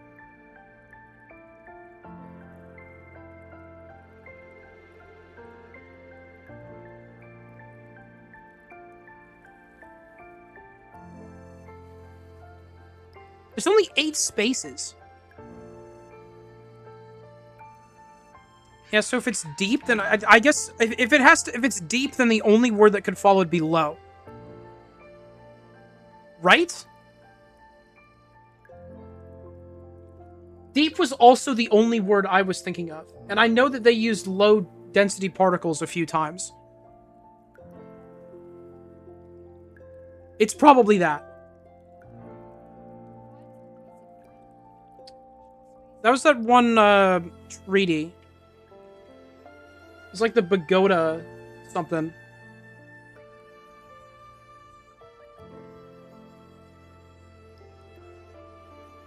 Does the Pagoda Declaration fit?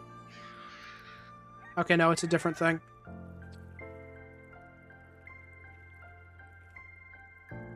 The Book of Spinted Declaration.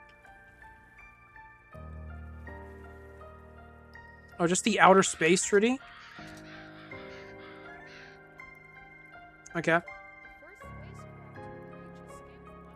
Oh my god, man!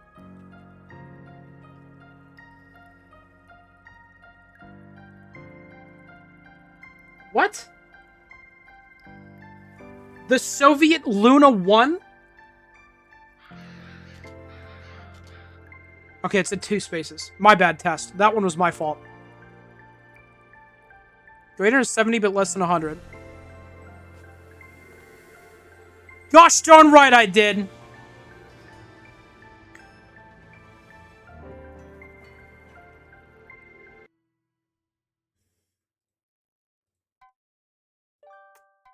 Good level.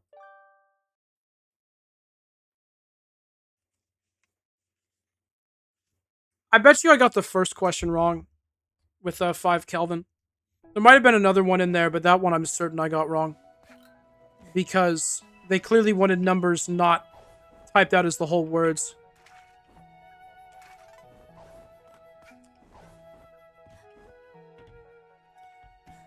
I also got geospace wrong, because I typed that in thinking I was cool, and I was wrong.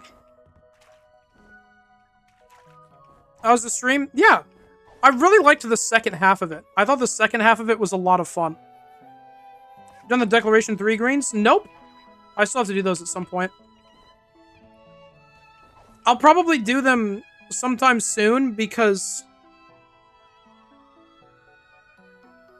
this game has been so unbelievably mean to me, and I'm getting really tired of it. The last one of these was also awful. It was a miserable experience.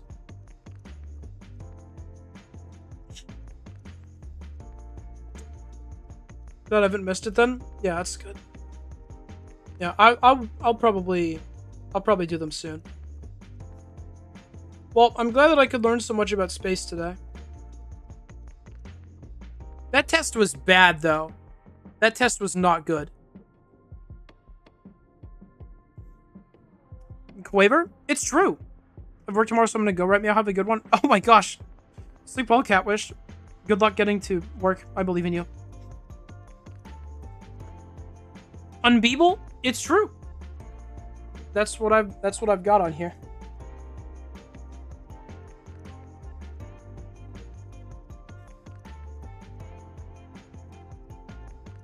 Sure, I'm gonna forget everything about space in this stream tomorrow. That's okay. Awesome. You know exactly where to find all the information again. These greens are ungreenable today? Yeah. Yeah. No, when my highlight was reading the space Wikipedia page in a hat in time for an hour and then doing a test on it, something's not right. Something's wrong. Anyways, I think I need to not talk anymore, so I'm going to go. Next week will probably be more Densh Attack and more Scarlet Nexus, should things work out. So yeah. See you guys then. Thank you for listening to me talk about space. Before I go, I do want to say I think it's genuinely awesome. This isn't something I normally like to talk about because, you know, it's not great.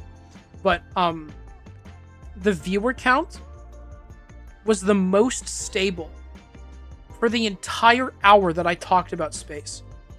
And that means a lot to me. Thank you, guys. Goodbye.